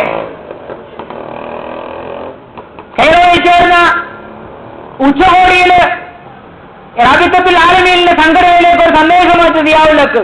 അതിൽ പറഞ്ഞെന്താണെന്നറിയാമോ? ഖാദിയാനിസം ഒരു ക്യാൻസറാണ്, അതിനെ പിഴുതെടുത്ത് കളയുന്നവരെ എനിക്ക് വിശ്രമമില്ല. അവസാനം അഹമ്മദിയ ഖലീഫ സിയാഉൽ ഹഖിനെ ഉബാലക്ക് വിളിച്ചു. അയാൾ അതിന് തയ്യാറായില്ല. അയാൾ അപകടത്തിൽപ്പെടുന്നതിന് 5 ദിവസം മുമ്പ് അഹമ്മദിയ ജമാഅത്തിന് 4ാം ഖലീഫ താഴെ നേതൃത്വം പറഞ്ഞു, സിയാഉൽ ഹഖ് മുബാല സ്വീകരിച്ചാലും വേണ്ടില്ല സ്വീകരിച്ചില്ലെങ്കിലും വേണ്ടില്ല, അള്ളാന്റെ പിടിയിൽ പെട്ടുപോയി, ഇനി രക്ഷയില്ല. ആകാശത്തിന്റെ അനന്തതയിൽ അള്ളാഹുവിന്റെ ചക്ക്, അള്ളാഹുവിന്റെ ആട്ടുകല്ല് പ്രവർത്തനം തുടങ്ങിയിരിക്കുന്നു. ധൂളീകരിക്കപ്പെടും, നിന്റെ സ്മാരക ചില പോലും ലോകത്തുണ്ടാവുകയില്ല എന്ന് പറഞ്ഞു. 5 ദിവസത്തിന് ശേഷം ലോകം കാണുന്നത് ആകാശത്തിന്റെ അനന്തതയിൽ സിയാഉൽ ഹഖ് പൊട്ടിത്തെറിച്ചു പോയി വീണത് ഒരു ഹിന്ദു ഖബർസ്ഥാനിലാണ്. ശരീരത്തിലെ ഒരു അംശം പോലും കിട്ടിയില്ല. അള്ളാന്റെ ഖലീഫയാണ്, അബൂബക്കറിന്റെ സ്ഥാനമാണിത്. ഈ മിർസ താഹിറുടെ സ്ഥാനത്ത് അബൂബക്കറായിരുന്നുവെങ്കിൽ, ഉമറായിരുന്നുവെങ്കിൽ, ഉസ്മാനായിരുന്നു, അലിയായിരുന്നുവെങ്കിൽ ഒന്നും ഇത് തന്നെ നീ ആമദാക്കിനോട് പറയാമായിരുന്നു. കാരണം നീ ആമദയുടെ കൈ കൂച്ചുവിലങ്ങിടുന്നു, അല്ലാതെ പറയാൻ പാടില്ല എന്ന് പറയുന്നു. നിന്റെ സ്മാരക ചില പോലും ഉണ്ടാവില്ല എന്ന് പറഞ്ഞു. ആ സ്മാരക ചില പോലും ഇല്ല, കിട്ടിയത് ഒരു വെപ്പുമല്ല. ഇവിടുത്തെ മാധ്യമപത്രം റിപ്പോർട്ട് ചെയ്തു, മൻസൂർ ചീനിയോട്ട് പറഞ്ഞതായിട്ട്. എന്താ പറഞ്ഞത്? സിയാവുള്ള അപകടത്തിൽപ്പെടുന്നതിന് 5 ദിവസം മുമ്പ് അഹമ്മദിയ ഖലീഫ മുന്നറിയിപ്പെന്നാണ് താക്കീത് കൊണ്ട് പറഞ്ഞ കാര്യങ്ങളും ഈ എൻക്വയറിയിൽ ഉൾപ്പെടുത്തണം, ഈ അന്വേഷണത്തിൽ ഉൾപ്പെടുത്തണം. അഹമ്മദിയ ഖലീഫ ഇതിന് പിന്നിലുണ്ട്. ഇന്നും അതൊരു പ്രഹേളികയാണ്. ആരെന്തെന്നറിയില്ല.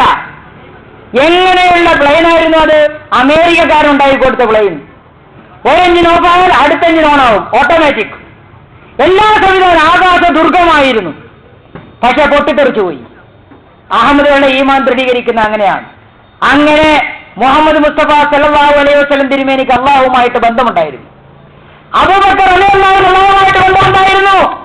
ഉമർ റളിയല്ലാഹു അള്ളാഹുവിന്റെ നിർദ്ദേശപ്രകാരമാണ് ഖലീഫയായത് ഭരിച്ചുകൊണ്ടിരുന്നത്. നിങ്ങൾക്ക് ശബ്ദം അറിയാമോ? നിങ്ങൾക്ക് എല്ലാവർക്കും അത് നമ്മൾ ഓർപ്പിക്കാം. ഇറാനിൽ ഒരു സൈന്യം പോയി യുദ്ധത്തിൽ ഏർപ്പെട്ടിരിക്കുകയാണ്. ആ സൈന്യത്തിന്റെ മേധാവി സാരിയത്തായിരുന്നു. സാരിയത്ത് ഇനി കിലോമീറ്റർ ഇപ്പോൾ മദീന പള്ളിയിൽ നിന്നുകൊണ്ട് ഉമർ റളിയല്ലാഹു ഖുത്ബ കൊടുക്കുകയാണ്. ആ ഖുത്ബ പ്രഭാഷണത്തിനിടയിൽ ഉമർ റളിയല്ലാഹു പറഞ്ഞു, യാ സാരിയ അൽജബൽ അൽജബൽ. വീണ്ടും പറഞ്ഞു, യാ സാരിയ അൽജബൽ അൽജബൽ. വിഷയവുമായിട്ടൊരു ബന്ധവുമില്ലാത്ത കാര്യമാണ് പറഞ്ഞത്. അവിടെ ഉണ്ടായിരുന്ന സഹാബാക്കളും മറ്റുള്ളവർ അത്ഭുതപ്പെട്ടു, ഉമർ എന്താണ് ഇത് പറയുന്നത്? അല്പം നിർത്തി, വീണ്ടും വിഷയം തുടങ്ങി. അവസാനം യുദ്ധമെല്ലാം കഴിഞ്ഞ് വിജയിച്ച് സാരിയത്ത് മദീനയിലെത്തി. മദീനയിൽ വന്നിട്ട് യുദ്ധസംഗതികൾ ഓരോന്നും ഖലീഫയോട് പറയുകയാണ്. അപ്പോൾ അദ്ദേഹം പറഞ്ഞു, അല്ലേ അമീറുൽ മുഅ്മിനീൻ, ഞാനൊരു പാറയിടുക്കിലൂടെ പോവുകയായിരുന്നു. ശത്രുക്കൾ അവിടെ മറഞ്ഞിരിപ്പുണ്ടായിരുന്നു, എനിക്കതറിയില്ല. പക്ഷെ ആ സമയത്ത് അങ്ങയുടെ ശബ്ദം ഞാൻ കേൾക്കുന്നു, യാ സാരിയ അൽ ജബൽ അൽ ജബൽ. ഞാൻ ഉടനെ തന്നെ എന്റെ യുദ്ധമുഖം മാറ്റി വേറെ ദിശയിലേക്കാക്കി ഇപ്പുറത്തൂടെ വന്നുകൊണ്ട് ആക്രമിച്ചതിന്റെ ഫലമായിട്ടാണ് വിജയം കിട്ടിയത്. അപ്പോൾ മദീനത്ത് പള്ളിയിലിരുന്നു കൊണ്ട് ഖുത്ബ കൊടുക്കുമ്പോൾ കിലോമീറ്ററുകൾക്കപ്പുറം ഇറാനിൽ യുദ്ധം നടക്കുന്ന അവസരത്തിൽ കമാൻഡറെ നിയന്ത്രിക്കുന്നത് ഉമർ റളിയല്ലാഹു അൻഹുവാണ്. കാരണം അള്ളാഹു അറിയിച്ചു കൊടുത്ത കശ്ഫിന്റെ ഇൽഹാമിന്റെ വെളിപാടിന്റെ അടിസ്ഥാനത്തിലാണ് ഉമർ റളിയല്ലാഹു അൻഹു നിയന്ത്രിക്കുന്നത്. അന്നത്തെ പോലെ വയർലെസ് കണക്ഷൻ ഇല്ല, ഇലക്ട്രോണിക് യുഗമല്ല. പക്ഷെ അള്ളാഹുവിന്റെ വയർലെസ് അവിടെ പ്രവർത്തിക്കുകയായിരുന്നു. അതുകൊണ്ട് ഖലീഫമാർക്ക് അള്ളാഹുമായിട്ട് ബന്ധമുണ്ട്, അള്ളാഹ് അറിയിച്ചു കൊടുക്കുന്നതാണ്. അതുകൊണ്ട് തന്നെയാണ് മിർസ താഹിർ അഹമ്മദ് സിയാഉൽ കുറിച്ച് പറഞ്ഞത്, നിന്റെ സ്മാരക ചില പോലും കിട്ടൂല, അതുപോലെ കിട്ടിയില്ല. അപ്പൊ അള്ളാഹുമായി ബന്ധമുള്ള, അള്ളാഹു സ്വപ്നങ്ങൾ കാണിക്കുന്ന, അള്ളാഹു കശ്മകൾ കാണിക്കുന്ന, അള്ളാഹു ഇൽഹാമുകൾ ഇറക്കുന്ന ആ ഖലീഫ അല്ലേ മുസ്ലിങ്ങളെ, നിങ്ങൾക്ക് വേണ്ടി അള്ളാഹു നൽകിയിരിക്കുന്നു. നിങ്ങൾ നിരാശപ്പെടേണ്ട.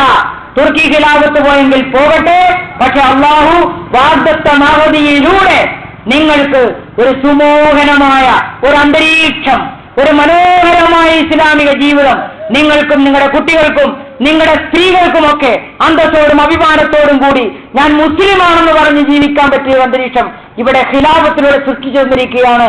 ഈ ഭാഗത്തേക്ക് അല്പം ശ്രദ്ധിക്കുക, അള്ളാഹുവിനോട് ദുആ ചെയ്യുക. അള്ളാഹു ഈ ഖിലാഫത്ത് സത്യമാണെങ്കിൽ അതിൽ അണിചേർന്നുകൊണ്ട് അള്ളാഹുവിന്റെ റസൂലിന്റെ ദീനിന് വേണ്ടി സേവനം ചെയ്യാൻ എനിക്ക് തൗഫീക്ക് തരണമേ. ഇല്ല എങ്കിൽ നീ ഒരിക്കലും അവരുടെ പ്രസംഗം കേൾക്കാനോ അവരുടെ ഗ്രന്ഥങ്ങൾ വായിക്കാനോ ഇടവരുത്തരുതേ എന്ന് തുറന്ന മനസ്സോടെ രാത്രിയുടെ അന്ത്യയാമങ്ങളിൽ അള്ളാഹുവിന്റെ മുമ്പിൽ കരഞ്ഞു കരഞ്ഞു കരഞ്ഞ് ദുആ ചെയ്യുക. അള്ളാഹു നിങ്ങൾക്ക് സത്യമാർഗം കാണിച്ചു തരുമാറാകട്ടെ. എന്റെ വാക്കുകൾ കേട്ട നിങ്ങൾക്ക് നന്ദി.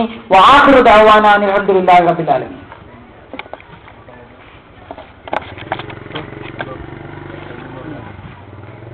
അധ്യക്ഷന്റെ അനുവാദത്തോടെ യോഗം പിരിച്ചുവിട്ടു.